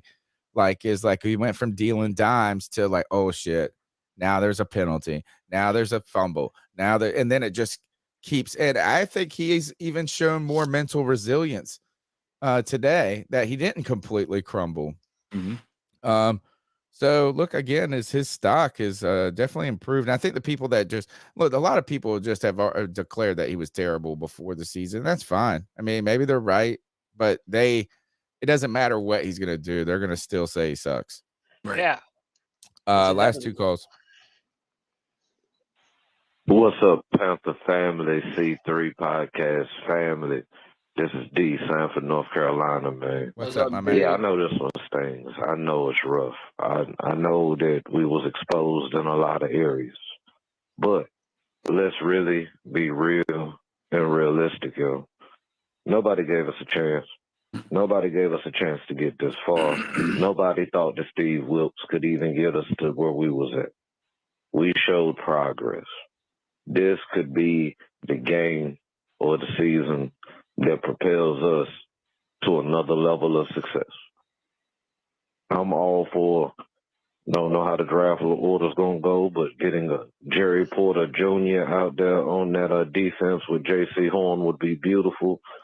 Yeah, we can talk quarterback and all that, but just right now, I just really want to say that I'm proud of our team. I'm so truly proud of our team. And I'm still rooting for next week for us to win. I love you guys. I love my Panthers. Keep pounding. Appreciate you, D. Great call, man. Good call. Love that love. Here is final call. I think it's G Baby coming. This is G. I just wanted to give my final assessment on if I were the GM on what I would do this offseason. Yeah. What we need to do this offseason is go get our fucking franchise QBs, number one priority in my opinion. And number two, Dante Jackson needs to move to fucking free safety. Cody can fucking vouch for me. I've been saying this shit for 2 years. Dante needs to be a free safety, and then Jimmy Chin needs to be fucking the outside linebacker. That's what we need to do. And as far as the head coach, I'd bring Steve Wilks back, but it's not going to be as a head coach. It's going to be as our defensive head coordinator. As far as a head coach, I would like to go get Jim Harbaugh. He just lost in the playoffs, and I know he's interested to get back to the league. That's, in my opinion, that's who I would go get. Another thing we need to do this offseason is we need to go get another edge rusher. We got plenty of fucking picks in the top 100. I don't believe we need to be using any of those in the top 10, but I would like to go get an edge rusher. I feel like you guys keep on saying D tackle. Didn't we once go get Morgan Fox? Didn't bring him back, didn't work out. We went and got Leonidas, obviously didn't work out. Are we going to bring him back? You guys keep saying D tackle. We've had D tackles, they just haven't panned out. Yeah. Receiver wise, I would like to. We got Terrace Marshall coming back. He hasn't done shit in the past few weeks. I gave you all this credit, and then you come out here in the past few weeks you played A's. What the fuck is that about, Terrace Marshall? So if we're gonna go for a receiver, I would like it to be in like round 3 or 4. I don't see any receivers, generational type receivers in this draft. But I am gonna have my fucking draft board. I damn near have it set. I have my first 25 picks done. I'm going to bring this shit to the table starting next week because it is draft time. Our season is over. It's done. And let's see what else would I like to talk about.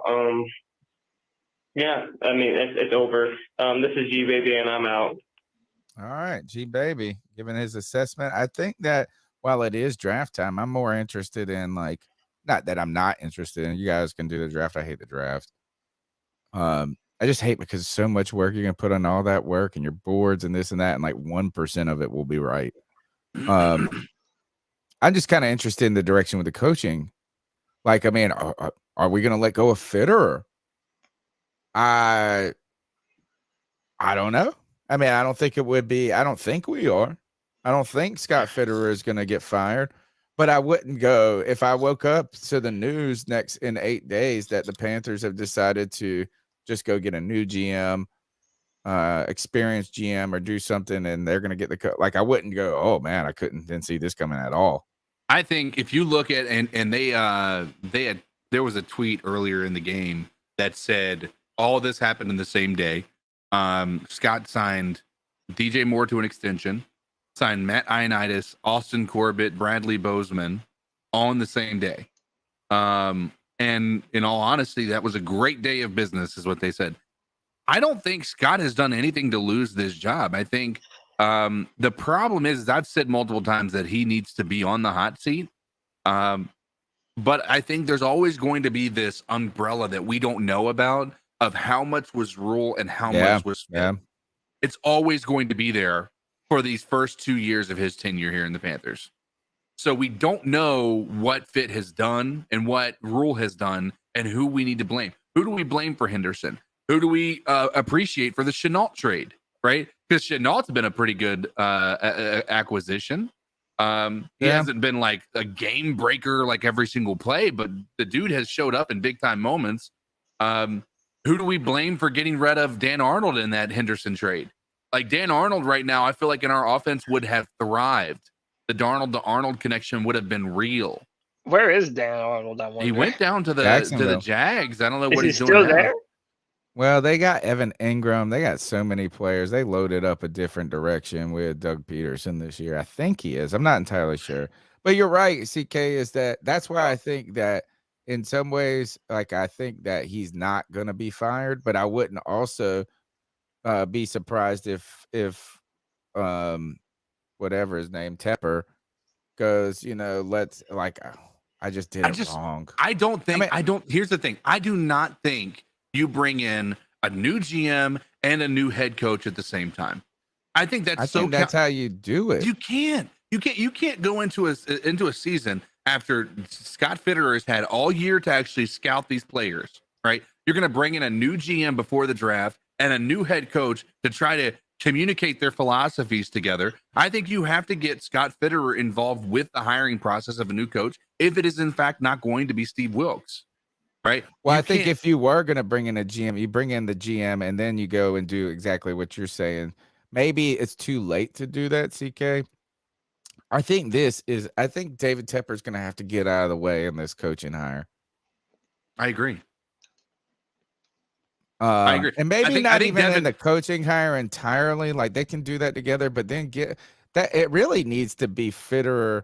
Like I could see, yeah, get out of the way. I think Tepper has just got to say okay to it, but I think Fitterer needs to be the guy who makes the pick. do you get the? I kind of get the feeling that Tepper is easily, I'm not going to say manipulated, but easily swayed based on how he talks to, like, so he went to talk to Rule, and Rule basically convinced him on the spot that he was the guy, right? And Tepper, without having any real any like tangible evidence that he was going to be a successful head coach in the NFL, just literally offered him so much money to get him over there. Like Tepper, I feel like he's almost I imagine him being like we were a lot. Maybe the players would be to a really good head coach, right? Like players become almost infatuated with these head coaches and the way they speak to the players and things like that. I think that David Tepper could also get caught up in that, and the way that Tepper was talking.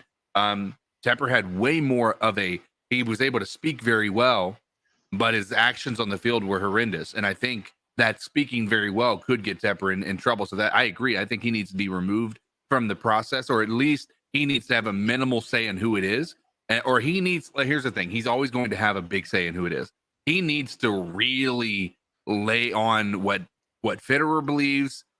He's got to lay on what maybe even Dan Morgan believes is a good head coach. He needs to really take. He needs to let them make the choice and him okay it. Right. He needs like to if take that's what they he say needs for his seriously. ego to okay it. But here's I think David Tepper is kind of an example of what Elon Musk is right now. Right. And that is, just because you're really successful at a couple of things doesn't mean you're always going to be successful at anything, at everything. And what I'm saying by that is I almost feel like David Tepper goes, well, you know what? I'm the smartest dude. I know how to make $1 billion. I know how to pick a coach. Bro. And maybe just because he made $1 billion doesn't mean he can pick a coach. And just like Elon Musk can be a genius and brilliant in some things, means that maybe he's not making good decisions with Twitter. Can I tell you how genius this statement is from White Chocolate Espresso? What's that? He says Tepper is Edward Norton's character in Glass Onion movie. If you haven't seen the Glass Onion movie, I'm not going to spoil it, but this is a incredible comparison between the two of these guys. Well, some people said that, I haven't seen it, but weren't they making that play kind of on like a Elon Musk parody character, like a tech giant billionaire? And that's what I'm kind of saying, is that Tepper falls into that category of like almost buying into their own ego. Yeah, I'm not sure that would be in my opinion, I don't think that is a very great comparison, because Edward Norton's character is clearly dumb as rocks in that game, in that movie. Elon Musk is not dumb. He's not far dumb from it. But he always, you can, when you have so many wins, you can almost become eccentric, though. Sure. Maybe he's become eccentric to a degree. Well, He's he also became- the first dude to ever lose $200 billion. What do you mean lose 200 billion? Like his was worth less, 200 billion less now than he was last year. How? So is that I because of saw the some purchase of tweet. Twitter? No, not because of that. Like Tesla's stock is going crazy. Oh, down. yeah. Like Yeah, I mean, yeah. like his net worth. But has he's still gone like down, the like, richest fucking guy in the world. Yeah, I know. But it's also like this. Well, all I'm saying is like there's like I think U.S. Steel, when they formed that, was the first $1 billion company, and this Right. was like in 1903. Like Apple was the first company to be worth $1 trillion ever. Like actually, is like, and then I know they've been eclipsed. I'm just saying it's just one of those quirky stats that people are going to put out, is nobody's ever seen this loss of money. Right. Kind of like the Bankman-Fried dude lost like the most money in a single day than any person in the world, like in world history. Like he lost like $140 billion in a day. Yeah, but that guy deserved it. I know. It's just like one of those cool stats you throw out. I mean, they're kind of just trivial. They're not, or arbitrary in a way. because I he's know still the richest dude or second richest guy in the world, which is crazy. But I mean, that's a hell of a mistake. Yeah, well, no doubt. How would you lose to what 20 billion in a day or some shit like that? That's pretty. All right, That's I'm gonna pretty check crazy. out this Glass Onion movie. What's the one? Don't we have to watch one before it though? Isn't this like Knives Out? Yeah, Knives Out. That was a really and that good one was as well. on it. That was on Amazon. So why is it on Netflix now? I don't know. Hey, should you before watch Knives Out first? For someone who's about to go watch these movies, like arguably it's the same characters, yeah. So I'm assuming. I don't think that you have to watch that movie in order to know what's happening in Glass Onion. This is why we need Greg. Yeah, White Chocolate says no. Okay. But hey, before we go on to we're done now. The calls are done. We're just gonna wrap up soon. Yeah. Before we so I wanted to ask you guys, now that the Panthers are officially no more for the 2022 season, is there a team that you're now kind of pulling for to go all the way? Now that the lay of the land kind of is what it is. Obviously, we don't care about any of these teams as much as the Panthers, but I mean, is there a team that you wanna see do it? I'd be all right with the Bills. I think that I have two teams. I have the Bills and the Vikings. Oh well, not after the Vikings got shellacked today. Hey, listen. Here's Kirk the thing. Kirk Cousins shit the bed today.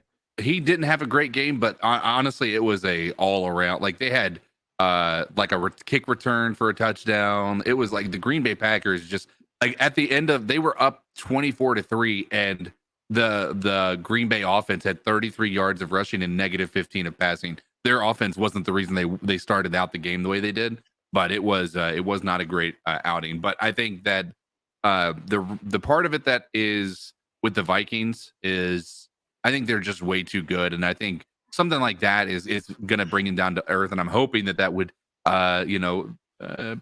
propel them into the next level. They did at the beginning of the year they did the same thing to the Packers. Yeah, I think I'm rooting for the two teams that are playing tomorrow night. Bills and the Bengals. Yeah. I mean, like, I'd be happy to see either one of them win. I think that would be cool. I'd also... Did you know the Giants got secured a playoff berth? That's crazy. Yeah. So they've already locked up a wild card? Yeah, the Cowboys and the Giants have locked up a wild card. Right now, Green Bay is fighting. Get a wild card? Green Bay is fighting for the final wild card. If I they wouldn't win, even they get be it. that upset if somehow they pulled it out and just made everybody just fucking ridiculous. I hate, listen, Aaron Rodgers is, when he's talking on a podcast like Pat McAfee, he has all the right things to say, and he makes you think, oh man, this guy is a good guy and all that. But then you see him on the field overthrowing people, and he's just doing the same thing Tom Brady is. It's like, why did just talking to his receivers like they're just garbage Wouldn't and trash? It be a Left 4 Dead story though? A Phoenix Rises if somehow they make a run. They were dead. They were like 1-7. No, dude, I don't care about the. They're 8-8 now. I mean, they were terrible. They were, but I mean, I think at the end of the day, I would rather not see Rodgers and Brady make a run at all anymore. Okay, like I'm tired of the old hats having the final. Like basically, it just feels at this point in time like they're just trying to give away. Who do you want to see come out of the NFC then? The Vikings. Vikings. Yeah. Cody. Out of the NFC? Yeah, like because for me, I'm flipping between the Eagles, who I just like some of the players on their team. That's the only reason I don't like the Eagles at all. And this kind of Green Bay narrative is kind of wild, I think. Yeah, I mean, I don't know. I kind of think that the Eagles are going to pull it off. I really don't trust any of these other teams, to be honest with you. But who are you rooting for? Like, who would you want? I mean, and not who you think. Who do I want in the NFC? Yeah, if you could just make your Super Bowl. I tell you what. San Fran, just for Christian McCaffrey. You can't do San Fran. Had you asked me, I'm just saying, that's who I would want. You cannot be rooting for San Fran right now, because if you're rooting for San Fran, Christian McCaffrey's there. No, That means that if they go all the way, that draft capital is it worse. hurts our draft picks. You do not want them to win. You want those draft picks to be higher. No, you're right. You're right. I think I'm going to say this. My ideal Super Bowl just to watch is going to be Bills-Eagles.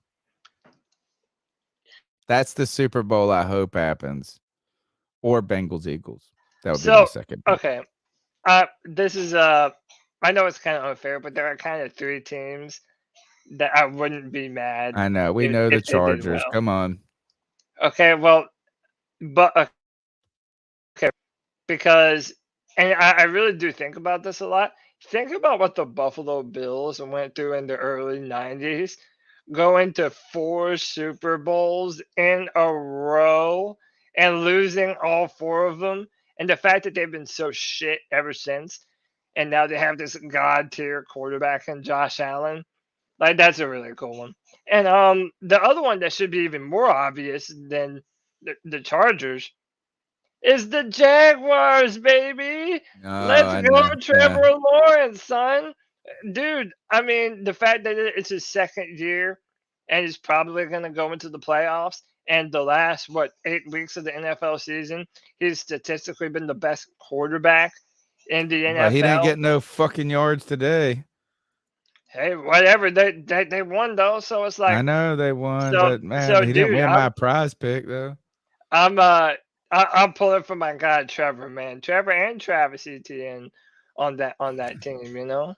Yeah, so Ben, that's the pick I should have gone with in prize picks. All right, take us into the next. You pick it. Tell a shame or dab on them. I don't care. Ooh, pick it. Let me pick. Don't forget, guys, How we're about live 9 p.m. Tuesday nights. I know we're salty, and normally whenever we lose, I go positive first, negative second. But we're gonna switch it up. First,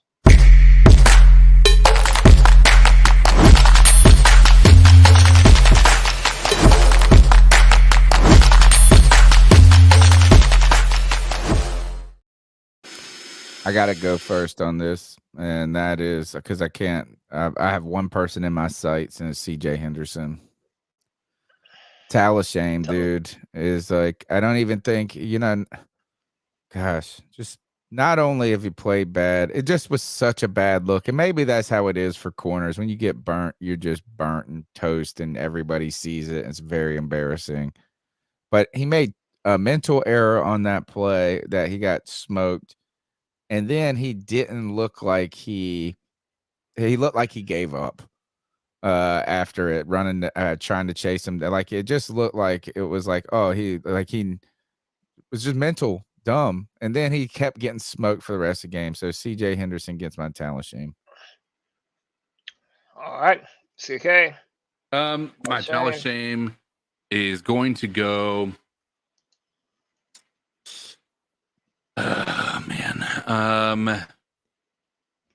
It's so easy to just go with the other corner and say Keith Taylor, but I've got to say Talus shame has to go to God, this is Brian Burns. I was gonna say Brian Burns, but I'm just gonna say I gotta say Brian Burns. Brian Burns has got to get the Talus shame because, and I love Burns, and I still maintain my position that he deserves a contract and he should be here.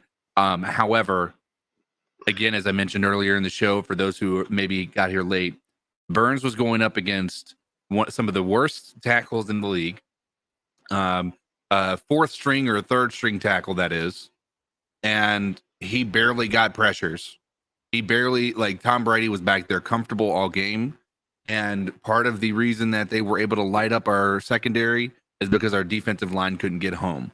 So Brian Burns deserves the Talus shame from CK. Cody? I'm icing up. So mine is like a combination of them. It's Keith Taylor Jr.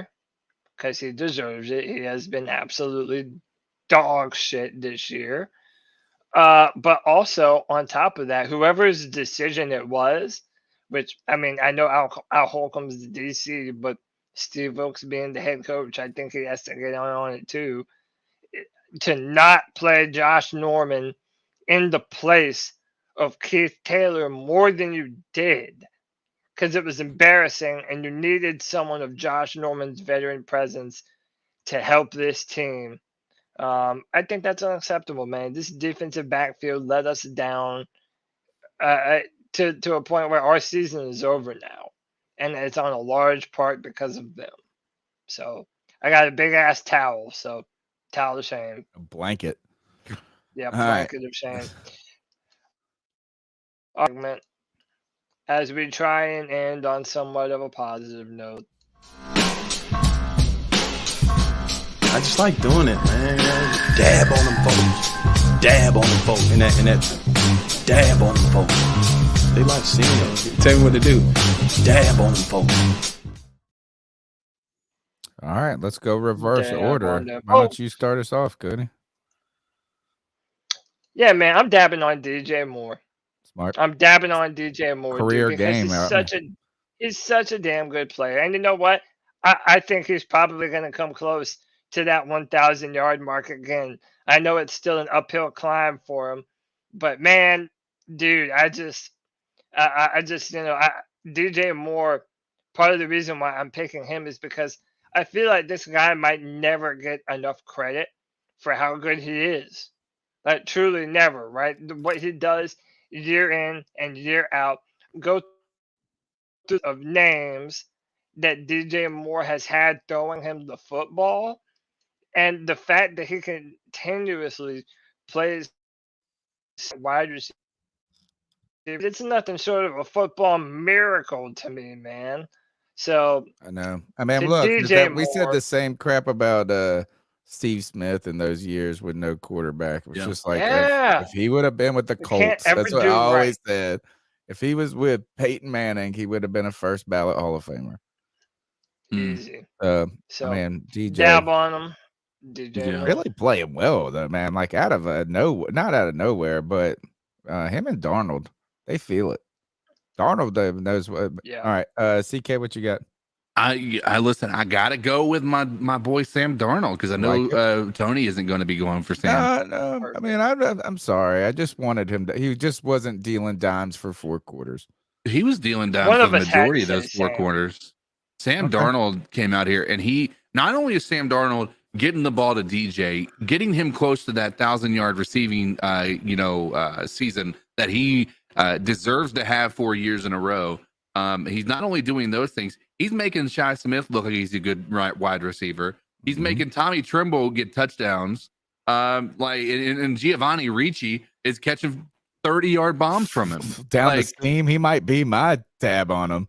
Dab, like at this point in time, I just got to say, to Sam Darnold, who is by the way, talk about pressure. The dude's in the midst of career-altering games. All right. These are games, if he is not performing well, he loses his ability to be able to say that I'm a starting quarterback in the league. He has made a name for himself over the past 4 or 5 games, and he has continued to do it. And today was no different. Dab on him, Sam Darnold.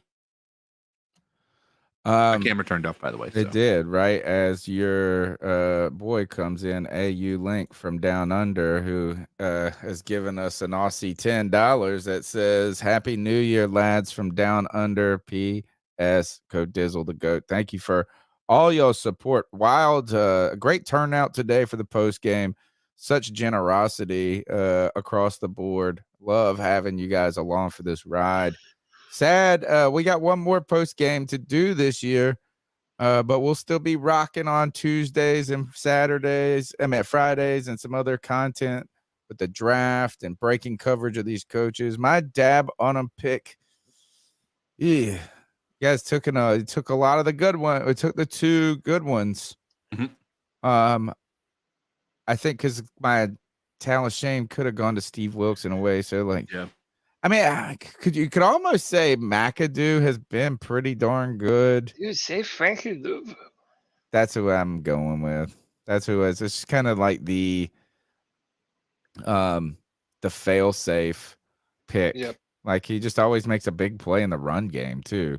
I think fails. even YGM could get a little his best game performance. Yeah, I mean, like of his person, not that it was good. I mean, just saying like, but no, it's going to go a dab on Frankie Louvu, who I think we have under contract for another year. Yeah, I believe so. And if He needs to so, be a Panther. man, that's going to be such a steal just to keep him on whatever deal we got, because he deserves a lot. He deserves to get paid right now. Arguably the best thing that came out of the Rule era, Frankie Louvu. He's a Rule guy. Temple. All right. Look, we've handled everything. I mean, one of the things, actually, I did look at this, and I just want to close. We'll talk about this on Tuesday. I pulled up the game book. Somehow, the Bucs were only 4 for 15 on third down. We were 4 for 11. We had better third down conversion. They were 2 for 2 on fourth down. That hurt. I think that kind of probably skewed some of their third down percentages a little bit, but tough game for the Carolina Panthers. Wish they would have won this one. We'll be here to talk about this on Tuesday night. Thanks everybody for your support in the chat room. Don't forget, you can call into the Tuesday night show, 252-228-5098. We're on all the podcast apps. Even if you listen to us on YouTube, go subscribe to us, leave us a review, share the link. If we could get those pods up and growing like our YouTube channel is growing. This is the year of 20C3, not 2023, 20C3. The takeover has commenced. The C3 takeover started in force this year, but we're unleashing a barrage. The victory is coming in 20C3. Watch it. We're rising because of you guys. I appreciate it. I see what you did there. You did that. Well done, CK. That's it. My name's Tony Dunn. Follow me on Twitter. That's it. Cody Lack, how can I get after you? Yeah, follow me on Twitter at Cody Lack, CODY. And no, I'm still the Panthers analyst at draftek.com.